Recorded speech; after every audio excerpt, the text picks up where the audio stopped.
open are the ones you might be thinking of. We need doctors, we need lawyers, we need accountants, we need financial analytic people. Of course, we need salespeople, we need marketing individuals, but we also need people who focus on sustainability. We need people who focus on architecture and design. So there are a plethora of opportunities. Robinson also said that one of Marriott's goals is to make sure their workforce is as diverse as the travelers they serve. I'm Bloomberg's Justin Milliner on the Black Business Beat. At SimpliSafe, we know during a break-in, every second counts. So our home security system is powered by 24/7 professional monitoring agents who use Fast Protect technology, only from SimpliSafe, to capture video evidence and verify a threat for fast police response. Now, install SimpliSafe your way. Do it yourself or have an expert set it up for you with new Pro Install. Get 20% off any new system with interactive monitoring at simplisafe.com/radio. There's no safe like SimpliSafe.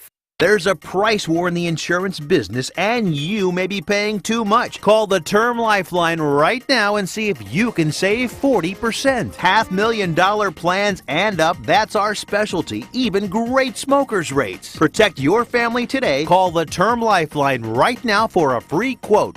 866-549-TERM, 866-549-TERM, 866-549-TERM. The views and opinions expressed on this program do not necessarily reflect that of the staff and management of Good Karma Brands, but are the sole responsibility of the host and guests of this particular show.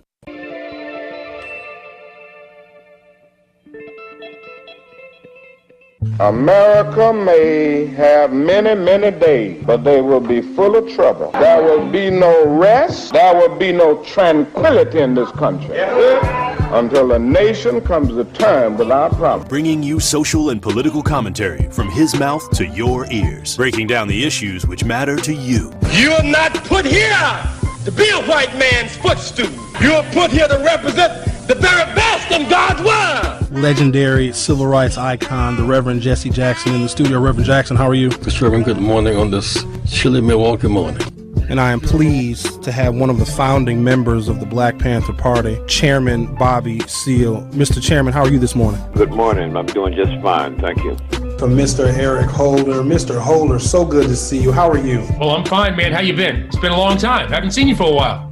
The Dr. Cornel West. Dr. West, how are you, sir? My dear brother, you're so kind, you're so generous, man, but I salute you and the work that you were doing there. Doing a magnificent job there in Wisconsin. Stream live on 1017thetruth.com. Call in with your questions or comments. 833-212-1017. Join us on social media at 1017 The Truth. It may not be what you expect to hear, but I will definitely give you what you need to know. Are you ready for the truth? I want the truth. You can't handle the truth. Now, live from the American Family Insurance Studio at the Avenue in the heart of downtown Milwaukee, here is Sherwin Hughes. Good morning. Welcome to the program. Today is Tuesday, June 27th, 2023. I got a very serious question for you. I need an honest answer. I know how you guys like to embellish. Serious question. When was the last time you went to a library? More specifically, to check out a book. I want to know. I haven't been to a library in years because anything that I need from a library is available virtually. I can get it online. Now, I have gone to libraries for public meetings, but I don't personally think that that is the best use of that space. I also know, and this is not a secret to anybody, that I do not want the sales tax to go up by 2.4% in the city of Milwaukee. It's 0.4% in the suburbs and an additional 2% in the city of Milwaukee. And I think we got to take a real critical look at some of the services that have existed that really played a role some time ago. Like in 1972, I had to get an Encyclopedia Britannica. Not me, I wasn't born yet, but some of you had to go to the library to get your research and to get your reference materials. Remember this thing called the card catalog? Of course you don't. Remember the Dewey Decimal System? Your kids have no idea what that is. All of that stuff has been outdated. We are spending $30 million to keep brick and mortar libraries open. But hold on, don't panic yet, because I already hear the outrage. Some of you are trying to cancel me just by me suggesting I should close the damn library. We still can utilize the buildings. They are wonderful community centers that could be leased by private businesses. Think about all of the other productive space that can be occupied by the libraries, because you guys don't go to the library anymore. You don't. They're just feel-good, nostalgic buildings. That's all they are. You check out books? And if you do check the books out, you probably don't even return them. You can get books virtually. I'd be willing to bet dollars to donuts that every book that's available in the Central Library downtown on 8th and Wisconsin, every publication in there is available online. I'll do you one better. It's available on your phone, which is in your pocket. Yet we pay millions of dollars every single year to keep these buildings open. Library services can become virtual. The brick and mortar buildings could be, let's just say, community learning centers. Let's say Concordia, UW-Milwaukee, UW-Madison wanted to have extensions and offer classes based upon need in where Milwaukee public libraries were housed. They'd be getting much more use, because I just can't justify us spending $30 million on libraries when you know that you don't go. In the early 2000s, maybe even the late 90s, before people had access to the internet all over the place, before you had a cell phone, before you had a smartphone, before you had America Online in your house and all the people had America Online, you went to the library to use the internet. Most people, and when I say most people, and this is probably a low estimate, 60% of human beings have 24-hour, 7-day-a-week access to the internet, either in their pockets, in their homes, or go to a friend's house or use a friend's phone. 60%, it's probably closer to 75%. The percentage of people that go to the library to use free internet is very, very low.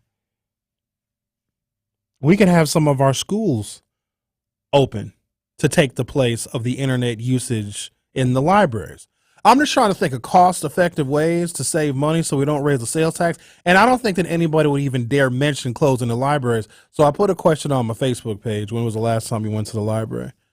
And of course, the answers are going to vary. And it's also not a very good barometer of how often libraries are used, because the people that go to the library are going to say that they go to the library. They're going to tell you when they went. They're going to tell you for how long they went. They're going to tell you what books they read or checked out or whatever. I don't even remember how to check a book out. I don't remember. I haven't had a library card this century. And I know that I'm not alone.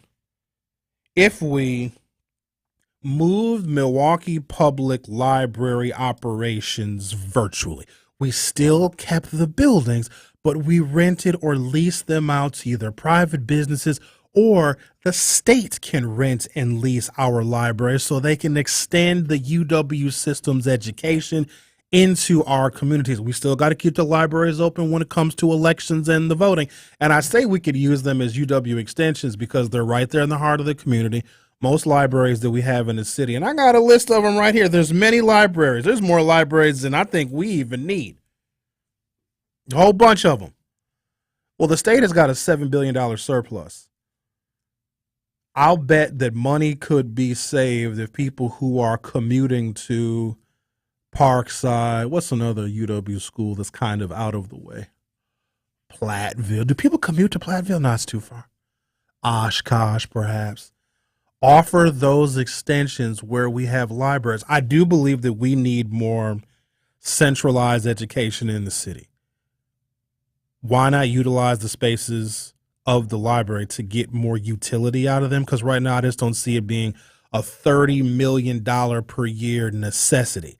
Whatever services and reference services and research services can all be transferred to virtual, where now you may have, how many people work in the library? You got a library lady that's always telling people to shh. That's what library ladies do. I probably shouldn't call her a library lady, a librarian. Are there any male librarians? I'm sure there are. But maybe they employ 10 people.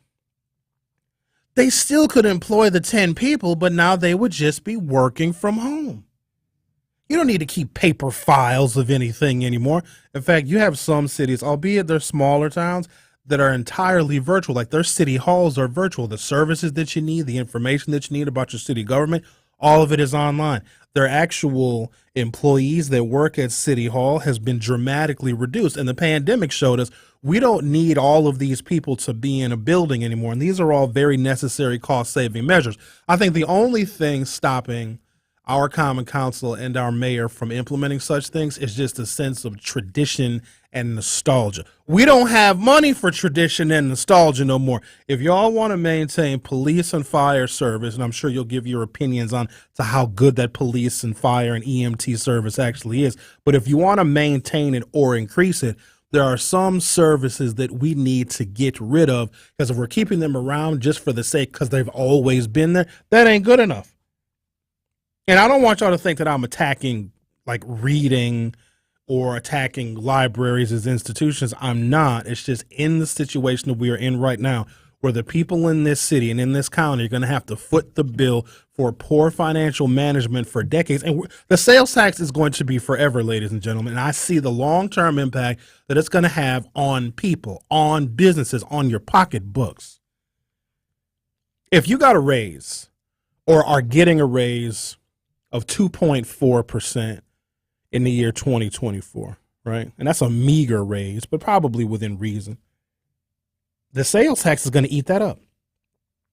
If inflation is going to be 5% for the next year, so you're paying 5% more for everything, plus another 2.4% on top of what you are paying right now.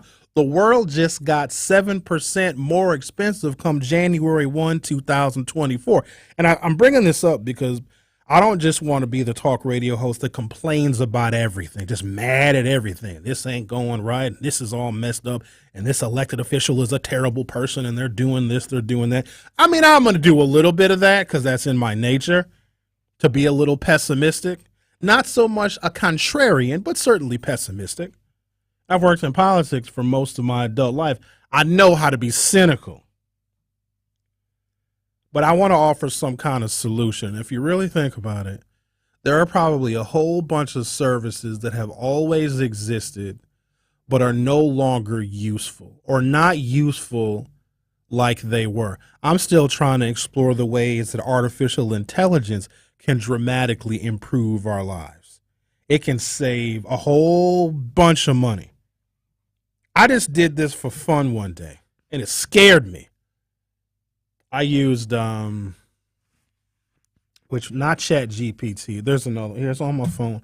There's so many different AI like apps you can use, and I'm not kidding. I put in what are some great black talk radio topics, just real generic query. I entered into whatever this artificial intelligence app is I have. I'll tell you what it's called in a second. It's called Nova. It's better than Chat GPT. Some of you have no idea what I'm talking about, but don't worry, you will. The app created a whole talk show with bullet points and details, and all I had to do was essentially follow a script. I literally replaced myself just by typing in a little search box. I got scared. I said, ooh, I better close this for somebody sees this and they replace me. I think we should consider closing the libraries and making the services that they offer virtual, and we can take that property, because how many of them is it? I got it right here. How many libraries is it? Here we go.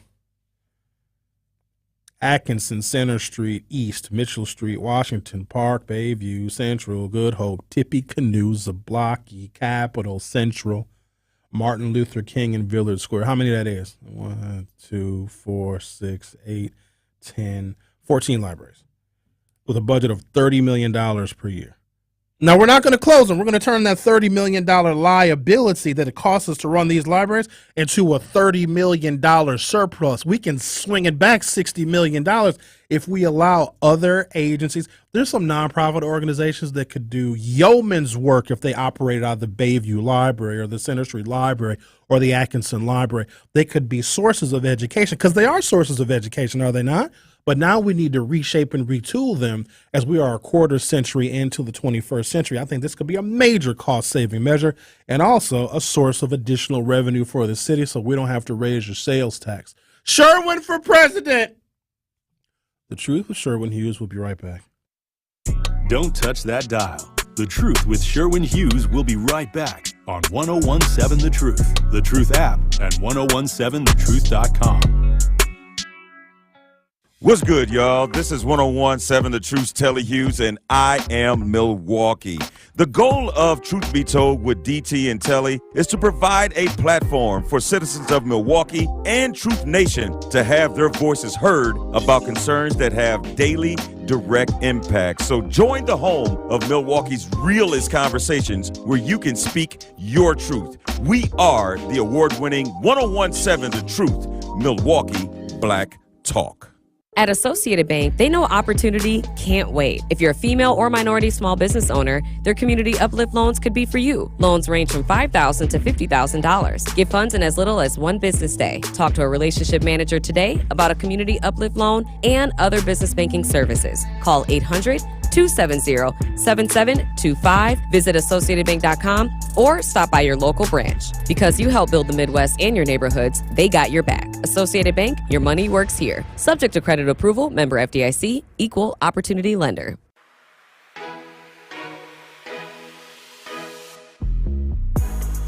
It's time for Truth Takes, a thought-provoking commentary on the new 1017 The Truth. Here is Telly Hughes with his truth. I have a question. Besides athletes and entertainers, who do our black and brown youth have to look up to? Who are the influencers and role models our adolescents strive to become? Because we all know there are no more Cosby shows or any other medium that drives home what a successful black household looks or operates like. Seeing is believing, but if there's a lack of positive portrayals of black men, then the unsubstantiated stereotypes will continue to be perpetuated and played out in society and social media. The absence of mainstream positive black male role models put our black and brown youth in a peculiar spot because they haven't been properly trained on what it takes to become a productive citizen, nor have they had the luxury of being exposed to the process. Like it or not, we all are influencers in some form or fashion, whether it's recognized by the public or just your immediate family and friends. We all must be cognizant of the moves we make because there's always someone watching, which in essence make you an influencer. Take that responsibility, put it near and dear to your heart, and no matter how hard the struggle may get, continue to lift as you climb. I am ready to take on that responsibility. Are you? This has been Truth Takes on the new 1017 The Truth. Listen to The Truth Be Told with DT and Telly weekdays from 7 a.m. to 9 a.m. You are listening to The Truth with Sherwin Hughes on 1017 The Truth, The Truth app, and 1017thetruth.com.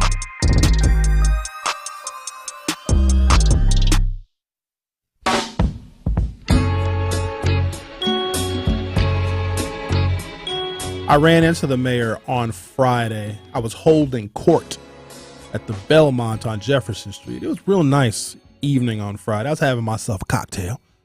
And I look and I was like, wait a minute, is that the mayor? So he came over and joined me for a moment. Apparently one of his staff people is leaving to take a job with Shaka Smart, and they were doing a little farewell party for her. And so I had an opportunity to chat with the mayor about all things Milwaukee and political things and the sales tax increase. And also, I know the mayor's security detail. I've known the mayor's security detail for I've known Joe for probably 25 years, almost 30 years. So it was good to chat with him. Listen, the mayor is a nice guy, and when I speak about this city, and if I'm disagreeing with his policies, it's not him as a man. I'm disagreeing with his negotiating abilities. I'm not in favor of some of his lack of political experience. Now, he's going to get political experience, but Milwaukee is not the kind of job that you learn on the job, like learn as you go. That's like giving a 16-year-old kid, and I'm just using this as an example, a Ferrari as their first car to drive. This city is not easy to lead. It's not easy to manage, mostly because we are impossible. We are impossible people to lead and to manage. We're stubborn. We don't listen to nobody. We're always angry. And so it's very difficult to try and lead us. And if you are relatively young, when I say relatively young, not a whole bunch of life experience, it makes it even more difficult. Let's talk to someone who I know loves the library. Miss Rose, you're on the new 1017 The Truth. How are you? Good morning. I'm doing fine. In fact, I use the library almost every day. But what's most important is that the young people I see in the library, even though you might not have been to the library in a long time, you'd be surprised how many people need those libraries for our young people. And that's where you could, and hardcover, you see, everybody's talking about you can go on a computer. When you're doing some research, it's hard to go back and forth, and the way our computers and technology, it's not easy to get the information to digest it in a manner that it can be utilized. One thing about hardcovers and paper and things is that when you've got a book, when you've got the Wisconsin statutes, and the libraries have all of that, it has encyclopedias, things that you don't have. And even though some people can go on their phone, a lot of people can't. Maybe you think 70%. I would say 50% because not everybody has what some of you who are fortunate enough to have. So you don't get rid of something just to make money. And that's what's wrong with our society while we're going downhill. We think of it only in terms of cost factors, when there are other ways where you can still save money if you apply it and you audit the money to make sure it's being used correctly, because that's where the money problem is. People are not utilizing the money to its best advantage. And that's all the different departments, because everything I can check into, which I'm going to start having meetings on, part of my time has a little more freedom.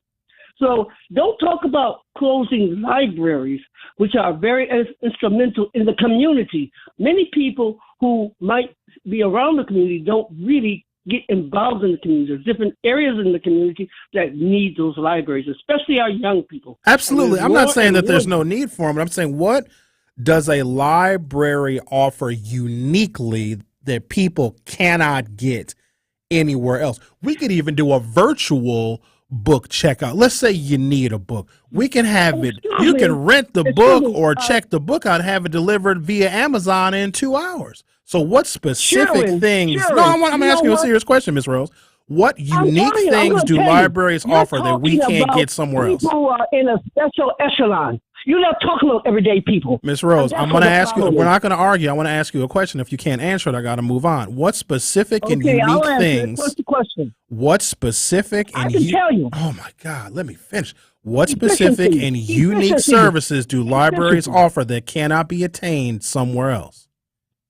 Efficiency. People to interact with when you have a problem or a question. Even though they have these out in the library, you can talk and communicate, you're not really doing it. If you ever tried it, you'll find out that it's very inefficient. And efficiency is why we Who are you talking to in the library? Is it worth us paying $30 million for the handful of people that go to the libraries to have somebody in the library to talk to? You ain't even supposed to talk in the library. You're supposed to shh. No, to look where things are. Where are they? Not everybody has knowledge like many other of us. And we forget there's a group of people much larger than us that don't have what a lot of us have. And they are out there and they're utilizing it. And they're going to the library. Don't hear about them. Yes. What are they doing there? I think they're utilizing the equipment that's there, the computers that are there. Okay. They're looking at the books. Now, see, you got hardcovers that if you ever try to do a study, and if you've done research, one advantage of having a hardcover, you can go from book to book to book where you can't do it on a computer efficiently. Ms. Rose, I do research every single morning to prepare for my program, and if I had to go through 30 hardcover books to do my research, There's no way I'd be able to do it. The internet can provide much more. So I don't want. We're not going to argue, Miss Rose. I got to go because we're not going to argue about this.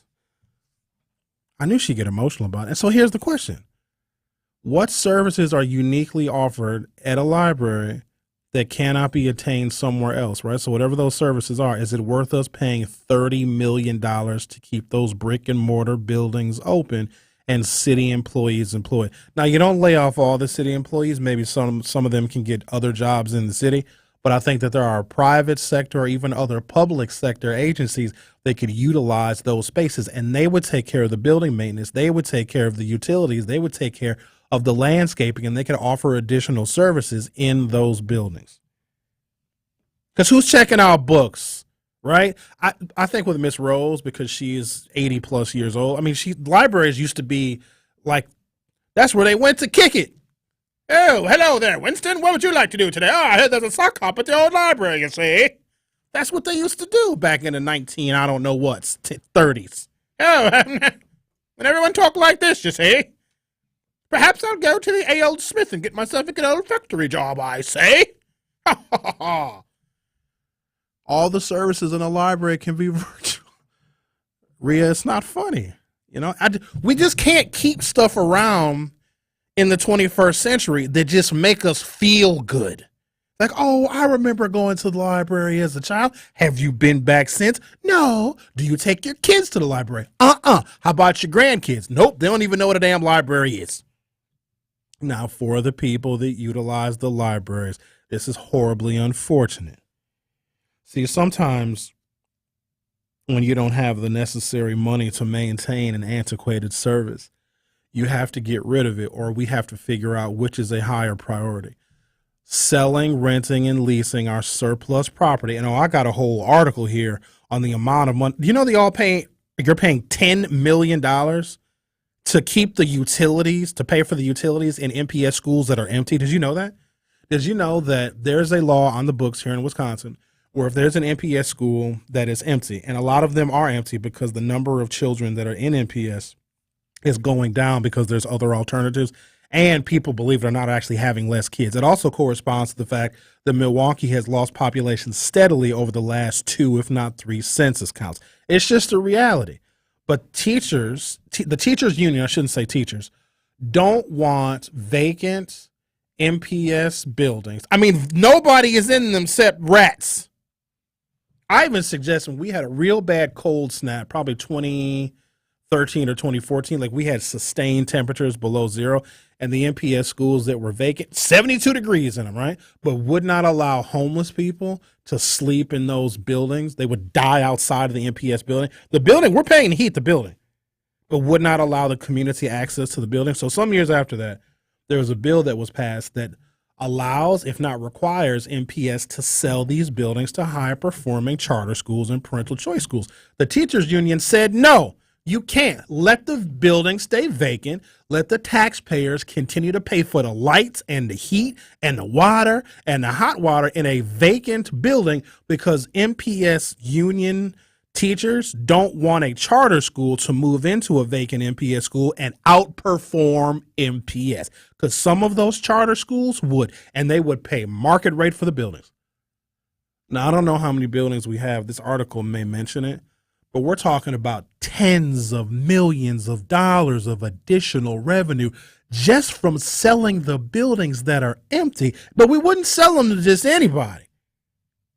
You would sell them to schools that have a track record of performing, and MPS doesn't want that, because what we will find is some of those instrumentality and non-instrumentality charter schools and parental choice schools will outperform MPS. What does that mean? That means that more kids will leave MPS in favor of these new types of schools.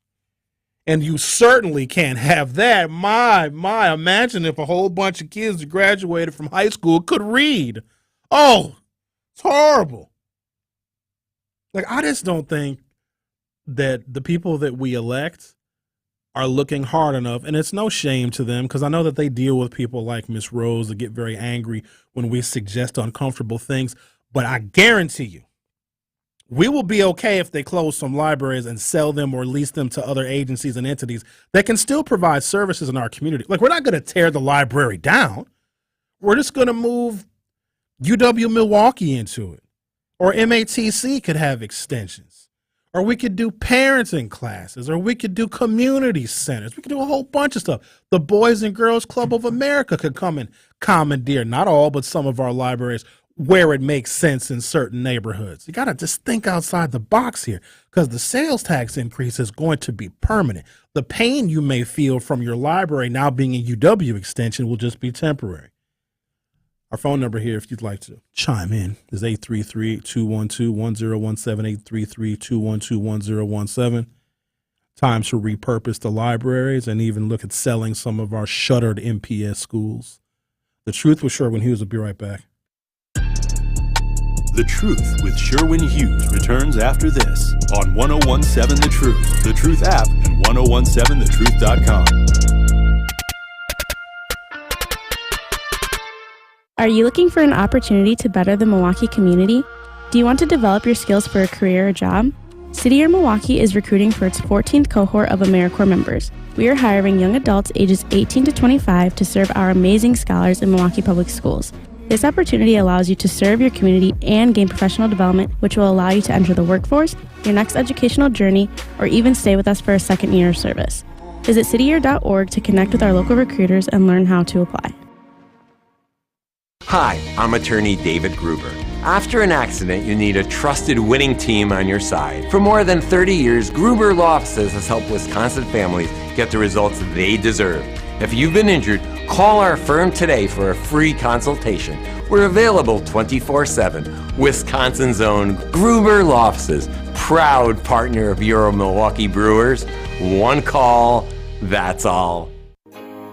Keeping you informed and up to date on the legislation which will impact you the most. So right now, we do not have the 2/3 vote necessary to pass the sales tax increase for Milwaukee. If it does pass, we are still in deep financial trouble, and we have all of these strings attached to this legislation. So like I did yesterday, I'm going to do again today and tomorrow until the cows come home. I want you to call your Milwaukee Common Council member and tell them that you are not in favor of this proposal that has far too many negative strings attached to Milwaukee, that includes a sales tax increase that doesn't even get us out of debt. In fact, if they vote for this, we will have to go back to this same Republican-controlled legislature and ask for more money, and then the strings will be even more severe than they are right now. This thing cannot pass. It cannot. Stream the award-winning 1017 The Truth every day by downloading the Truth app and on all your favorite streaming platforms. Did you know half of all cats in the United States don't see a vet on a regular basis? Hi, I'm Kat Dennings, and I love cats. Like, really, really love them. Seriously. That's why I'm here to ask you to take your cat to the vet each and every year. I'm working with Royal Canin and Orphan Kitten Club in their program Mighty Cat, the first grant program in the world to protect and care for newborn kittens. For the Take Your Cat to the Vet initiative, which encourages cat owners across the country to schedule annual vet visits. Since it's tricky to decode our cat's behavior, it is super important to collaborate with your veterinarian to uncover any potential illnesses and learn the signs that something could be wrong. As pet owners, it is our responsibility to make sure cats of all ages have a chance to live a full and happy life by providing the care they need and deserve. Visit orphankittenclub.org/mightycat to learn more.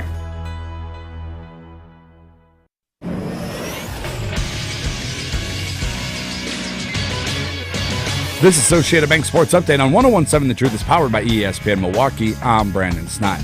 After winning 2 out of 3 in Cleveland, the Milwaukee Brewers took their talents to the Big Apple, and with one swing of the bat, Joey Wiemer and the Milwaukee Brewers took Game 1 of the 4-game set. Wiemer, a high fly ball, deep center field, going back is Nimmo. At the track, at the wall, gone! Joey Wiemer flips this game. It's 2-1 Crew. The Brewers would go on to hold that 2-1 lead and secure the team's 41st victory of the season. The now first-place Brewers are right back at it tonight in New York. Julio Teheran is slated to get the start. Coverage gets underway over on 620 WTMJ beginning at 5:35. NBA free agency begins June 30th. Chris Middleton and Brook Lopez are among the Bucks' free agents to be, and the Bucks will officially begin their play in the Las Vegas Summer League beginning on July 7th. This sports update is brought to you by Associated Bank, proudly supporting your hometown teams. Member FDIC.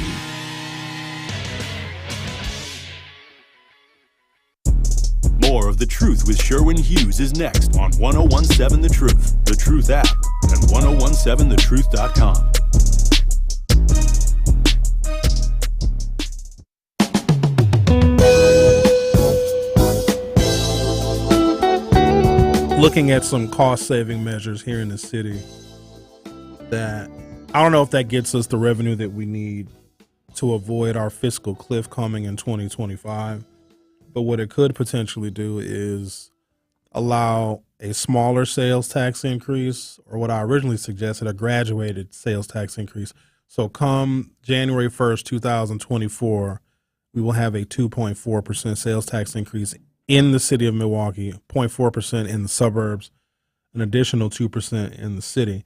And maybe if we streamline some services that I know are underutilized, because when you talk about libraries, like, people have a sense of nostalgia. That's where they went as a kid.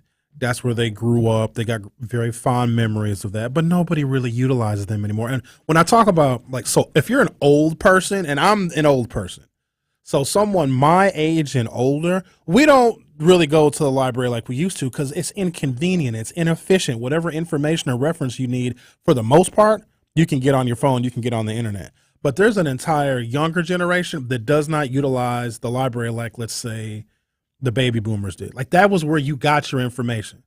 And even then, it was still outdated, right? Because encyclopedias only came out once a year. You know how much stuff happens every moment, every second of every day, but you got to wait a whole another year for updated reference information? It's inefficient. The internet is much more efficient. So then maybe we do more to provide easier and lower cost access to the internet for all of the people that still utilize the libraries for their references. Maybe in some of the cost savings, we can provide internet to people. I've always thought that the internet, because you have to have it. You have to have it, y'all. It's not a luxury. It's a utility. You need running water. You need electricity. The internet is a utility. Now, 25 or 30 years ago, I wouldn't have said that. It was a novelty. It was a luxury. It was a splurge. You didn't need it because you could still get information a million and one other ways. But now, like, you can't really function if you're not connected to the internet. There was a very complicated and convoluted, crowded primary for the 9th Aldermanic District, and I moderated that debate. That was in probably December of last year. The election was in April of this year. And there were 9 candidates total, 8 of whom showed up to debate. Talk about herding cats. Y'all ever try to moderate a debate of 8 people running for one council seat? I don't wish that upon my worst enemy. Wasn't fun. And I did it for free, like a sucker. Don't call me unless you ain't got some money. Hey, Sherwin, can you host my event? Nope. Come on, Sherwin. Can you do it for free? So 9 candidates were on the ballot. 8 showed up. The one candidate that didn't show up doesn't have the internet, doesn't have Facebook, because the invite was totally virtual. I mean, just looking at that scenario alone, they were unable to participate in a conversation with people that were running for the same office and with people that showed up to hear the debate because they are not connected to the internet. But everybody else was, right? So what if that's the ratio of people that still use libraries? 1 in 9 people. That's not worth the expenditure. And I say that it's not worth the expenditure because we can turn those buildings into something that can generate revenue. If we look at government objectively and we look at the services that it can provide, a lot of those services are duplicated. Sometimes the state provides the same service. Sometimes the county provides the same service. Sometimes the city provides the same service. What if we streamlined it to where it was just available in one place instead of paying 3 times the staff, the state staff, the county staff, and the city staff? It's not a good enough reason to keep certain services and certain entities around just because they've always been there. We got to think very strategic now moving forward about how we're going to spend our money, especially if the public is really concerned about public safety, meaning we might need to sacrifice other things that are underutilized or not utilized at all so we can have more resources for the things that we prioritize. There are currently 52 MPS buildings either vacant or operating at less than 70% capacity. $956,501 MPS spent on a consultant to write a report on their vacant facilities. 929,732 vacant instructional square feet at MPS. Imagine what we could do with 1 million more square feet of instructional space that was leased or sold to proven high-performing academic institutions. Just imagine that. Not only would we be collecting more revenue, we would be doing justice by providing more educational opportunity to people in this city. And my God, did they need it. You could turn that, how many is that? 929,732 square feet. You could turn that into driver's ed. We need 1 million square feet of driver's ed. I'm so sick of y'all. I promise I am. And it's not even who you think is doing all the reckless driving.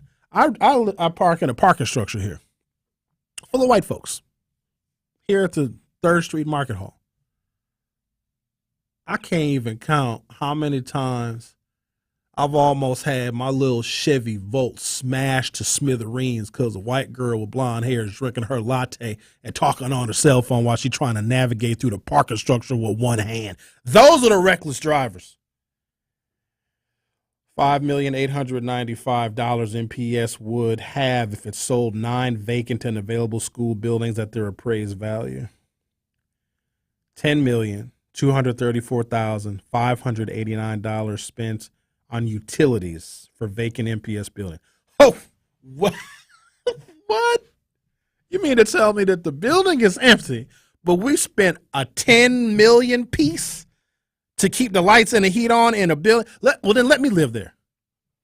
I could do wonders in an MPS kitchen because the kitchen is big. I could make a whole Thanksgiving meal for everybody here at 101.7 The Truth. $6,132,500.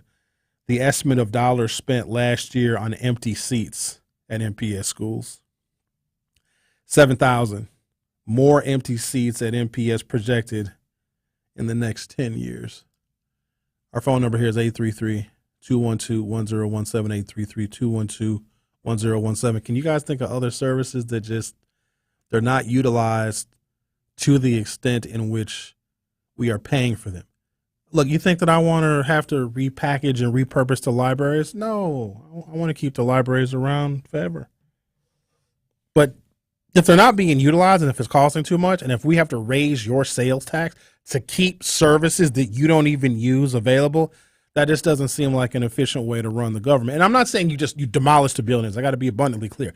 The buildings still stay. Like, we still need them for elections. We still need them to provide places for people to go. It's just a private sector job creating business could rent and lease, and it comes off of our hands altogether. And they'll be paying property taxes. Because remember, all of the libraries pay 0 property taxes. And that's a lot of square footage that can be converted into actual money that we can reinvest back into the city services that we all appreciate and prioritize. Gene says there's a library vending machine on Silver Spring by Westlawn. What that is, Gene? You put in a quarter and you get a book. Oh, yeah, I see those. I usually see them in the suburbs. Like, people will have these brightly painted wooden boxes where they put books in them. And, like, you'll take a book, but then you put one of your books in those things. Have you seen those before? They're all I don't see them in the city. We might have some, like, in Bayview. They're all over the city, all around downtown by campus, around Brady. Oh, where they live. I see. But no, if y'all want books that bad, then we can We'll do a book sharing endeavor where you just build the little boxes and maybe we get some youth involved. They build the little library boxes and we put them on 31st and Burleigh and 56th and Chambers. Maybe we do it that way. And you know what would happen? Nobody would take the books. Ronnie says, not disagreeing totally, but this is important. The only reasonably quiet, mostly safe, comfortable, free space available equally to all residents. Is it? Can't you just hang out in a Walmart parking lot? No? Oh, that text was to Miss Rose. The only reasonably quiet, mostly safe, comfortable, free space available equally to all residents. So what are they, shelters? Like what? Do you just go to the library just to chill? Did you just go because it's air conditioned? Like if that is what that's the most they're utilized for, then I don't know if it's worth. Then just have it be a place where people can go get some air conditioning, right? Because I'm trying to figure out like why people are going to the library to check out a book. How is there a book that's at a library that's not available on Amazon or that you can't read excerpts from online? Any book that I've ever wanted to read, I promise you, I can read like 25 or 30 pages of it with a preview. You get a Kindle account. You get a whole bunch of free previews of books, like $14 a month, unlimited books, like every book ever written and ever printed. And I know this might sound classist, but I bet the people that are going to libraries and reading actual books have some elitist tendencies. You know what I mean? Who goes to the library? I guess I'll go get the new 2023 Encyclopedia Britannica and read about New England. Nobody does that. It's not worth $30 million when it can be generating property tax revenue and can be generating income for the city if we rent them and lease them to private agencies.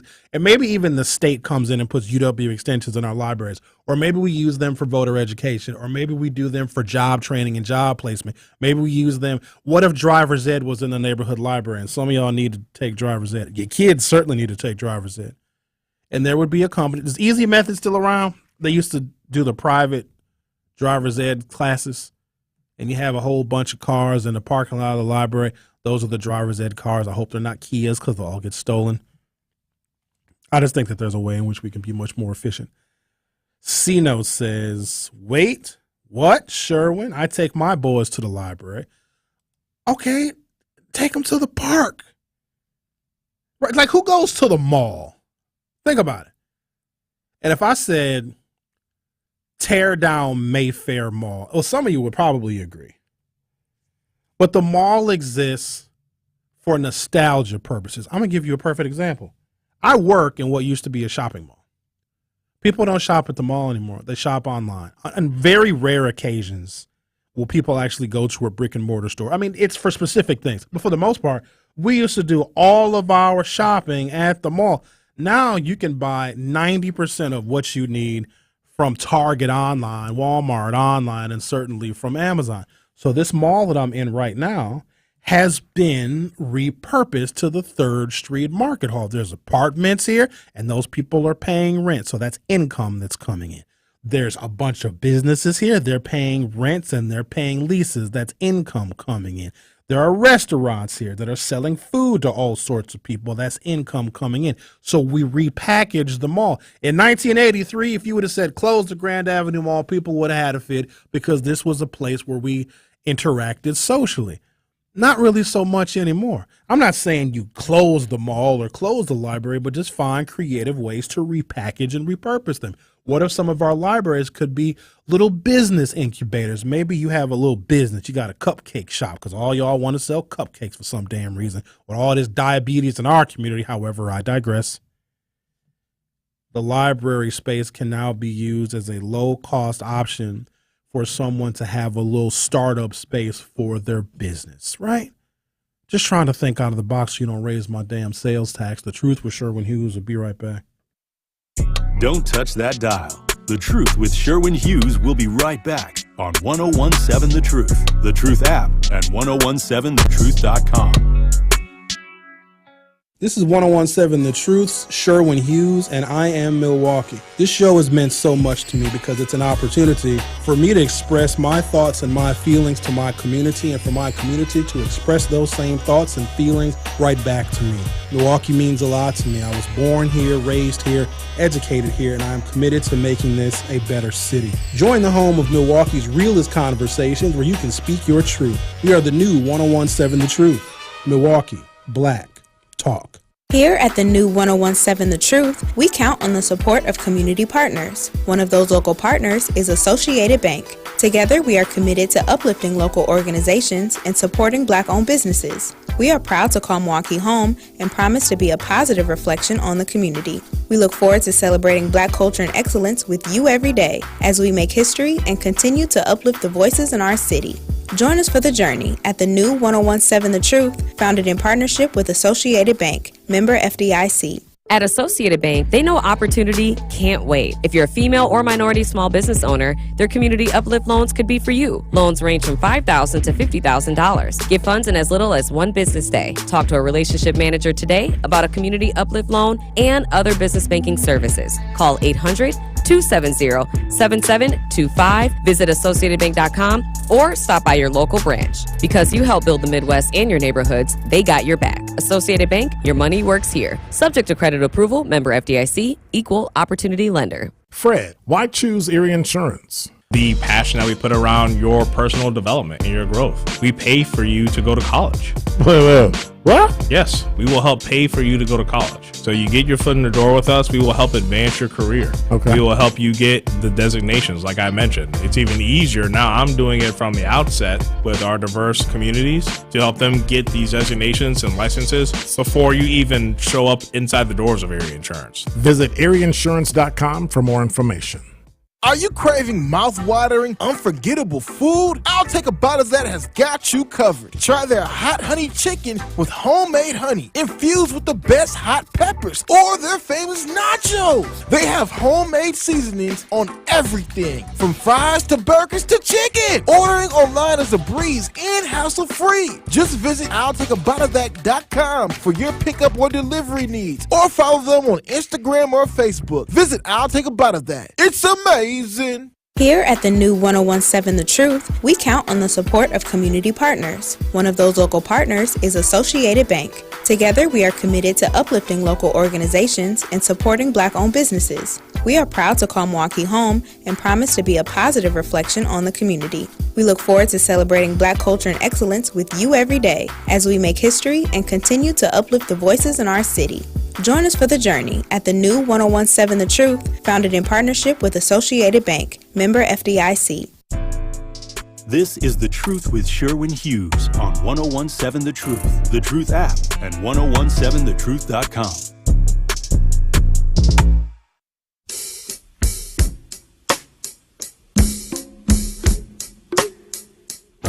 I knew I'd get some witty commentary from you guys via the talk to text line, which is 833-212-1017, 833-212-1017. Where's this one I just read?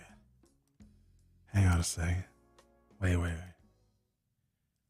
Who said something about it's ironic that the radio man is talking about libraries being outdated? Who just said that? I see your point, but radio has the ability to be immediately current. You can listen to a host that you agree with, don't agree with, maybe you echo some of their sentiments, and you can get their take on issues of the day, that day. Saying that talk radio is outdated is saying like cable news or television local news coverage or journalism is outdated. Now, granted, people don't listen to the radio for music like they used to, because the music you can download songs. The people with the iPhones, and all you iPhone people are weird. Sorry, you're just a bunch of grown children. You can go to iTunes or iPlay or iStore or whatever that is to get your musics. We don't listen to the radio to find the latest hit song. But when it comes to information, there's actually an attempt. Some automakers want to ban AM radios in new cars because they're trying to say that people don't listen to AM radio. 82 million people a month listen to AM radio. This is not even talking about FM. We have an AM signal too, 1510 AM. So if you're ever traveling around and you're losing our FM signal, or you just download the 1017 The Truth app. But AM radio is still very, very necessary. The reason why conservative talk radio exploded over the last 40 years and has become so incredibly popular and influential is simply because of the white flight commute. Let me break it down for you. As more and more African Americans started moving to city centers for job opportunities, more and more Caucasian folk moved out of the city. They moved to the suburbs, they moved to different counties, et cetera, et cetera. But a lot of them still work in those cities. They still work in Milwaukee, but they may live in Waukesha. And one of the things that they do on their very lengthy commutes is they would listen to Rush Limbaugh. They would listen to Sean Hannity. They would listen to these conservative talk radio hosts that broadcast on AM radio because the AM radio signals radiate farther than the FM signals do. And think about the amount of time someone who is commuting 45 minutes, 50 minutes, an hour each way in traffic every single day. That's a lot of conservative talk radio while they're driving back out to their suburban enclaves. And over the course of someone's career, think about the number of hours they listen to these conservative talk radio hosts just bloviate and go on and on and on. And it has had a profound experience because what those conservative talk hosts can do when they're broadcasting on AM radio is they can bash the cities the suburbanites are driving to and create not just fear, but create an entire political cohort based upon their anti-black, anti-urban rhetoric. So I guess if I had to lose something, I'd be okay losing AM radio because folks that listen to conservative talk radio would have less outlets to have that hate spewed out of their speakers. Madison says, shut the libraries down. We have Barnes and Noble and the internet for that. Madison also says that sales tax should be statewide, not just Milwaukee. The whole idea is ridiculous. You know what's crazy? If it was statewide, it wouldn't pass anywhere, including here if it was a referendum. The Truth with Sherwin Hughes will be back for hour 2.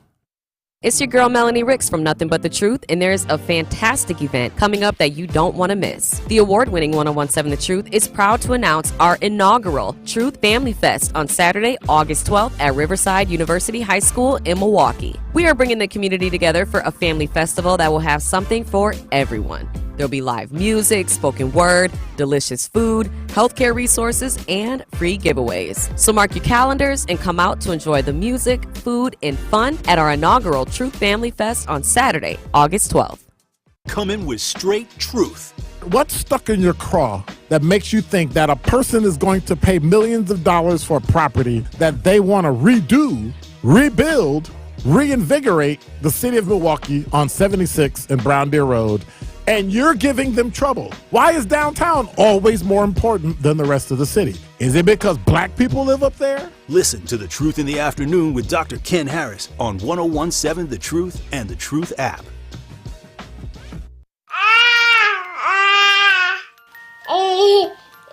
To some people, the sound of a baby babbling doesn't mean much. But that's not necessarily true. By 6 months, they're combining vowels and consonants. By 9 months, they're trying out different kinds of sounds. And by 12 months, their babbling is beginning to take on some meaning. Especially if there's no babbling at all. Little to no babbling by 12 months or later is just one of the possible signs of autism in children. Early screening and intervention can make a lifetime of difference and unlock a world of possibilities.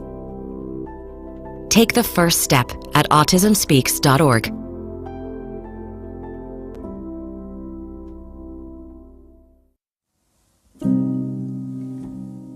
The Age of Reason took place over 200 years ago. It was a time of amazing scientific and philosophical progress all over the world. Truth, reason, and tolerance thrived and even shaped the Constitution of the United States of America, the foundation of our democracy. But now those building blocks of America of democracy are under attack.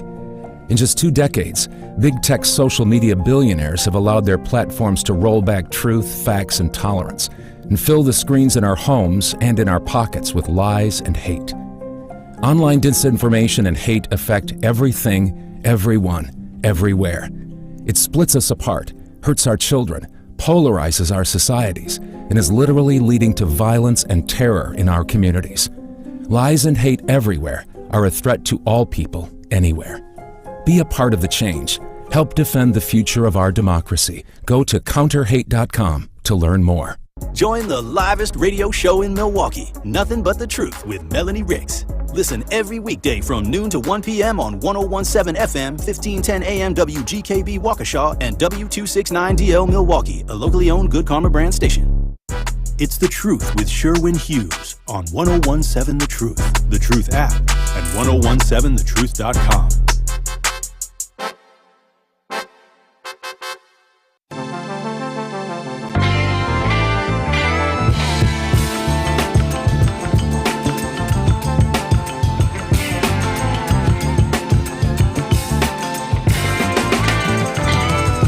Welcome to Hour 2 of The Truth with Sherwin Hughes. This was the text message I was looking for from C-Note. Sherwin, you have rich people problems, LOL. Not everyone has cool or warm places or even a safe place. Not all homes are equal. So let me show some respect to that comment. You're right. Not everybody has an air-conditioned place to go in the hot summer, nor a warm place to go during these cold winters. And I agree, not all homes are safe. But if we are utilizing libraries for that, then we turn them into shelters. If that is what a library is to those that utilize them, a warm place or a cool place or a shelter or a safe place, then that's what we turn them into. Are the research materials being used? Are people getting library cards and checking out books? Are they going in there and using the internet? Or are they just going in there to have a cool, warm, or safe place? So if that is, we need to figure out exactly who is using the library. I wonder if I can find out how many people utilize the Milwaukee Public Library every single year. I'm sure that information is there. If the information is there, it's probably going to be inflated, right? So if one person, if 50 people, the same 50 people, go to the library 5 times in a week, they may call that 250 visitors. No, it's only 50. It's 50 people that are going a lot, because the people that do utilize the library for whatever reasons, maybe it's for a safe place, maybe it's for an air-conditioned place or a heated place, probably go with great frequency. And the question is, and this is the tough part about government, we have to figure out, is it worth us paying $30 million or taking $30 million away from other necessary high priority services to allow 50 people to continue to go to the library 5 days a week? I don't know if it's very cost effective, because we have finite taxpayer dollars. And contrary to popular belief, we can't just print money to have all of the services that we need. We can't. Sometimes you got to cut stuff. You guys ever have to make a budget? You ever get laid off? You ever have a full-time job and then you got maybe reduced to part-time? Some of the things you used to do, going out to eat, going and doing fancy things, you got to cut back on that stuff until you find more money. If we can find a budget surplus some kind of way, then yes, of course, bring all of those luxury services back. And I'm not even saying that a library is a luxury service, but most of the things that are offered there can be found other places. And if there are individuals who are utilizing the libraries because of the temperature inside of the building, well, then apparently we need more shelters. So then close some of the libraries or rent or lease the libraries to public, agencies, and then use that money for more shelters, if that's the case. Nay says, first of all, top of the morning to you too, Nay. Hope that it's been treating you well thus far and that you had a great weekend. Second, thank you kindly for the business shout out on Friday. Oh, you're welcome. And lastly, did you attend the Milwaukee Symphony Orchestra's presentation of the Black Panther? I did. And if so, which day? I went on Sunday. My thoughts? Phenomenal. Phenomenal. It was an entirely new movie viewing experience. So let me be clear. I love Black Panther. I saw it in the theater twice. I even purchased it. Love it. But seeing it with the musical score performed live by the Milwaukee Symphony Orchestra was absolutely breathtaking. And then they had this drummer who just intensified every single scene. No, it was magical. It was a whole new way to see a movie. I'm spoiled now. And here's the thing about the Milwaukee Symphony Orchestra. They were so good. They were so good that I would forget I was at the damn symphony watching this movie because the music was so integrated into the actual movie. Because, you know, when you're watching the movie, you hear the music playing in the background, which sets the tone and the mood for the scene. Same thing watching it at the Symphony Center, but it was being performed live. No, it was an amazing experience. And I also come to find out the MSO was doing a similar production because they've got a big old huge movie screen, huge, gigantic, big old screen. And then the orchestra is underneath the big old movie screen on stage. Now they're doing it for Jaws. They're going to show the original Jaws movie and have the Milwaukee Symphony Orchestra performing the live music score to Jaws. And I know that's going to be dope. Who doesn't know that music in Jaws? If you're under the age of 40, you probably don't know this sound I'm about to make right now. Dun dun. Dun dun. Dun dun. Dun dun dun dun dun dun dun dun dun dun dun. That means that shark is coming for your ass. It'll come. You know that music, Rhea? The Jaws music? Can you find it? Can you find the Jaws? It wouldn't be the theme, just like the sound effect from the movie Jaws. Dun dun.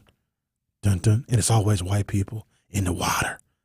What's that? Why do I hear that menacing music? I wonder if that means I should get out of the water. Yeah, I want to hear it. Let me hear it. Oh, what's that? Myrtle, did you hear that? Huh. You think we should get out of the water? No, let's go swimming a little further out. Oh, look, I lost my beach ball. Oh. Why do I see a fin? Myrtle, is that you?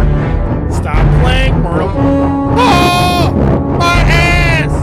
Something is biting my whole ass. Help! Myrtle! My ass. They're dead by now. The music plays that long. Their whole ass got ate. Not in the good way either. Not in the way that you.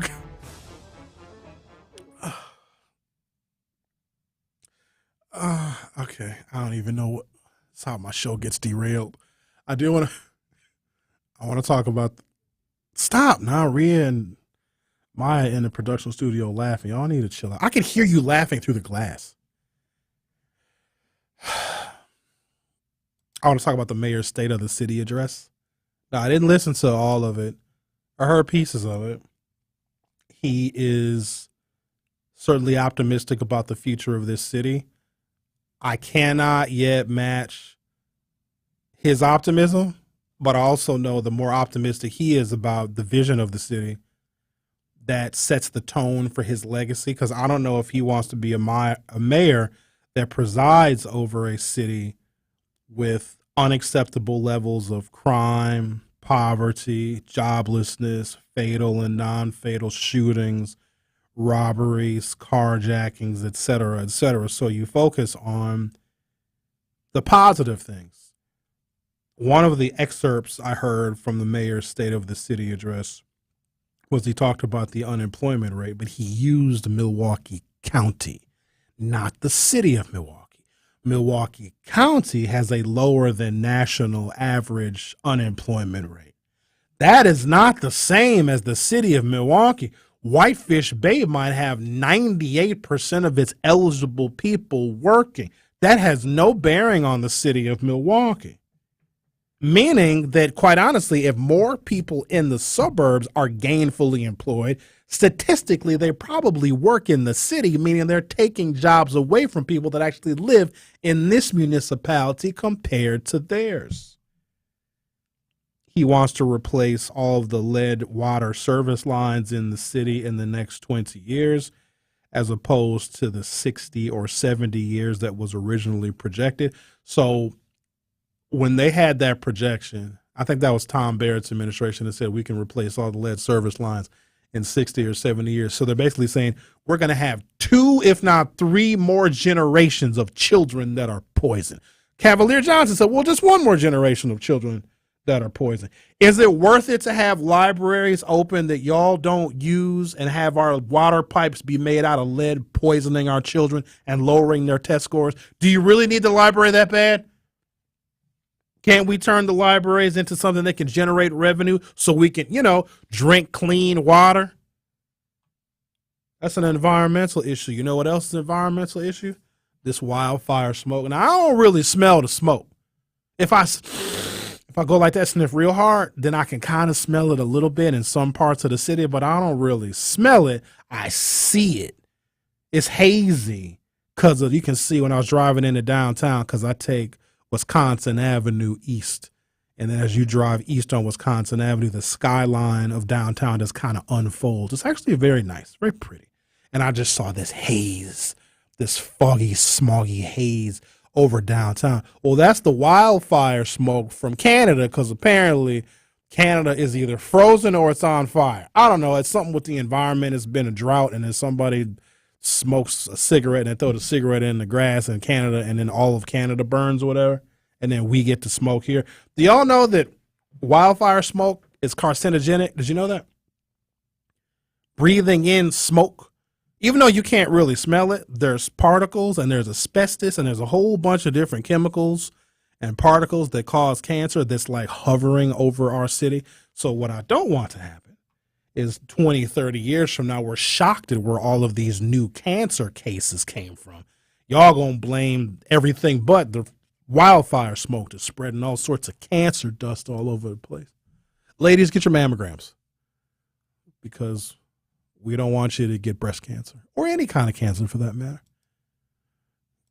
You mean they won't let you? You can't get a mammogram? I asked last time I was there, and they said I'm too young, and it would read indifferent or inconclusive.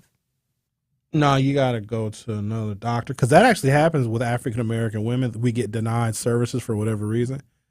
And it runs in my family. Yeah, you need. So I was like, what is this about? Yeah, you need to go to another doctor. Get your breast looked at by a doctor or a qualified boyfriend. Right? Brittany says, did you already talk about tattoos? I didn't. Oh, we're going to do the tattoos. We're going to talk about tattoos. I don't want y'all to get offended.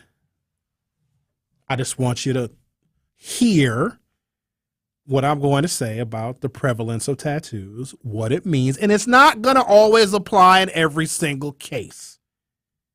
Or maybe it will, I'm not sure. I do know that there are credible, scientifically backed, research-backed articles that state a correlation between certain mental health issues and the prevalence of a lot of tattoos. Not just your mama's name on your wrist. No, not that. I mean people that are inked. Neck, face, shoulder, back, butt cheeks. I've seen a tattoo inside someone's lip.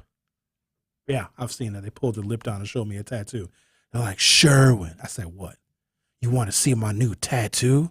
Because you always got to brace yourself for that, because you never know where someone's tattoo is located on their body. So I was like, yeah, I guess so. Here we go.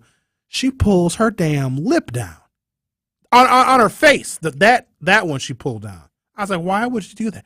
Because I like it. And her lip was it was swollen. I was like, you're a fool. You don't like it? No. Why not? Because it's stupid. Grant says, Professor Hughes, I went to the library earlier this month. Wait a minute. To check out a book, ? Over 5 years ago.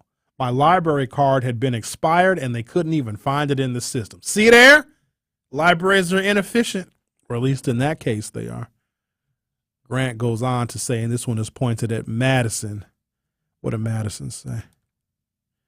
Shut the libraries down. We have Barnes and Noble for that. And Madison said the sales tax should be statewide, not just Milwaukee. The whole idea is ridiculous. Grant fires back and says, be careful, Madison, with your hate speech. Excuse me, with your statewide sales tax speech. That's where I draw the line. Security Mike says, I agree to focus our dollars in whatever other areas and services. Thank you, Security Mike. So I think that's what is missing from this whole debate. Like, they had the ideas of how to generate more revenue for the city, which, we utilize the services, right? We still got to get our garbage picked up. We still got to get the roads plowed and the potholes filled. And when you call the police, you want somebody to come. When you have an emergency or if your house is burning down, you want the fire department to come. So we certainly need those services.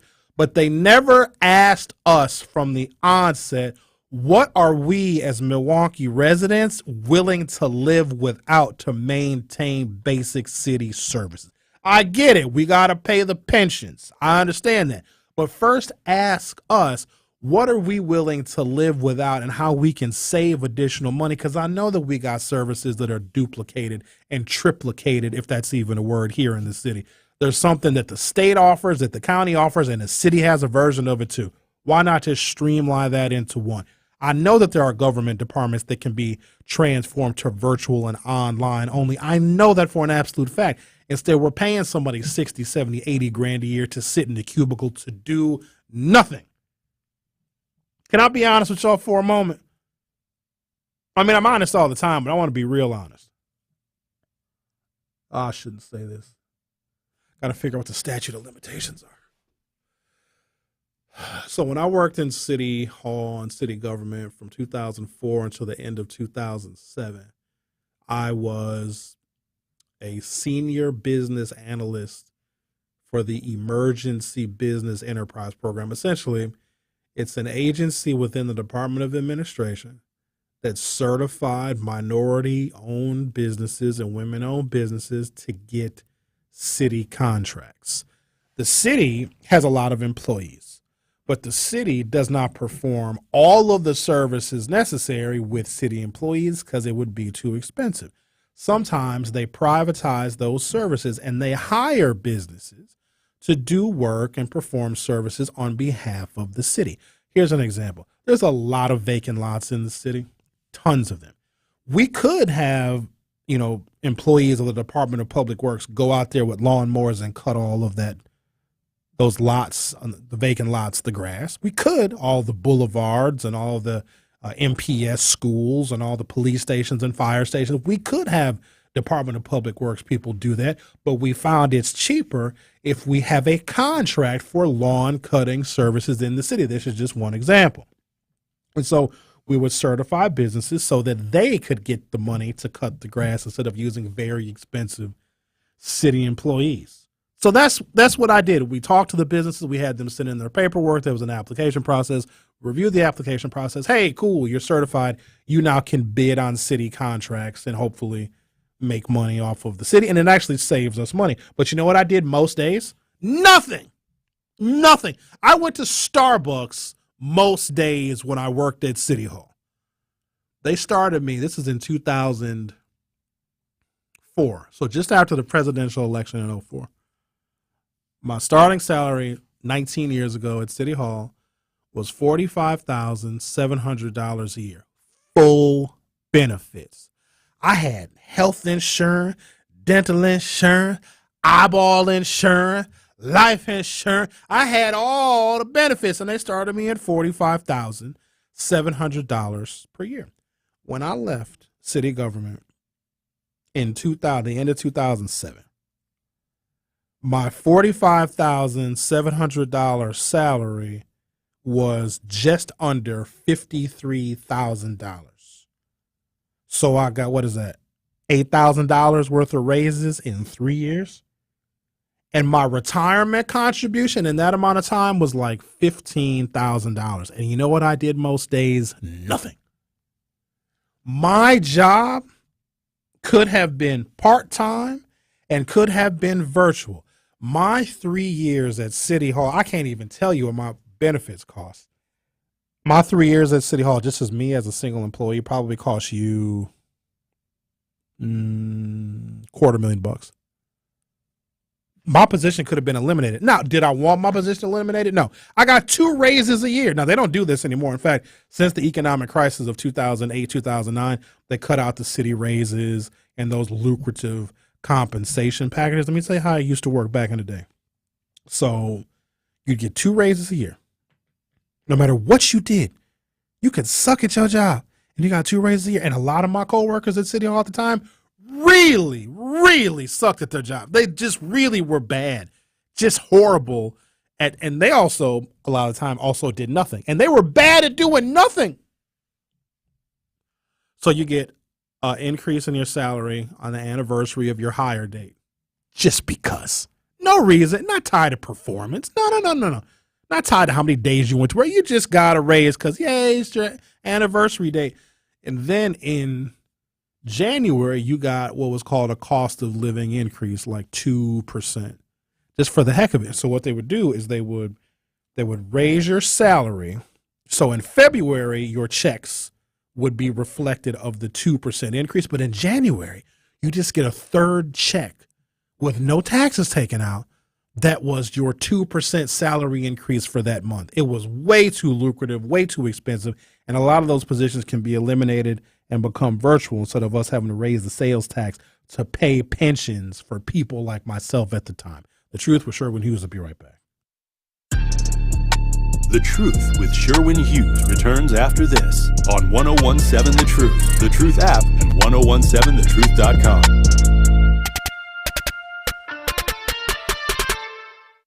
This is 1017 The Truth's Telly Hughes, and the time is now, Milwaukee. Truth Be Told with DT and Telly is a show that's committed to creating a healthy space and dialogue every single morning for full transparency when it comes to issues and perspective through the African American lens. So listen to Truth Be Told with me, Telly Hughes, every day from 7 a.m. to 9 a.m. on the award-winning 1017 The Truth app, and 1017thetruth.com.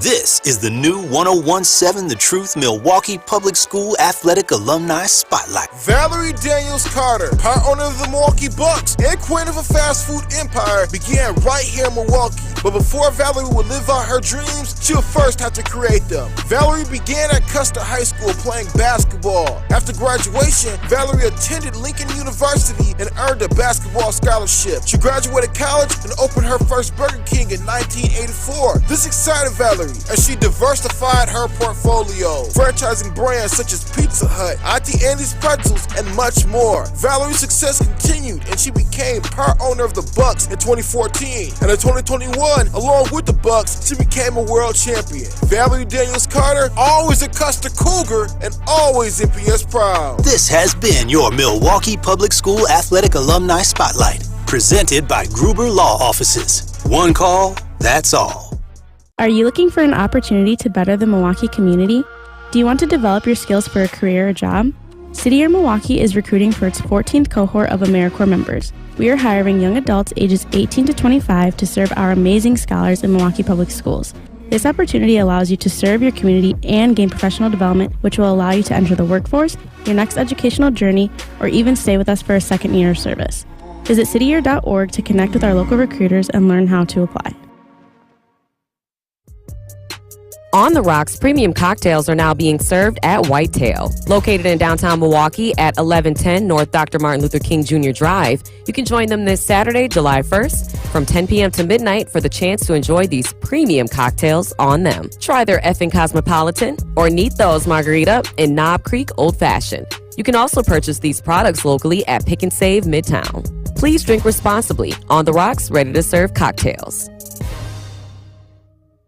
Looking for natural health and beauty solutions? Earth Angel Studio has you covered. Our organic products nourish your body and promote overall wellness. Try our unique tea blends for a perfect balance of flavor and health benefits. Join our exclusive membership for first access to new products and services, members-only sales, and exciting prize giveaways. Our experts offer top-quality spiritual health services like yoga, meditation, and Reiki. Visit Earth Angel Studio in Milwaukee, Sherman, Phoenix for transformative health and wellness solutions. More of The Truth with Sherwin Hughes is next on 1017 The Truth, The Truth app, and 1017thetruth.com.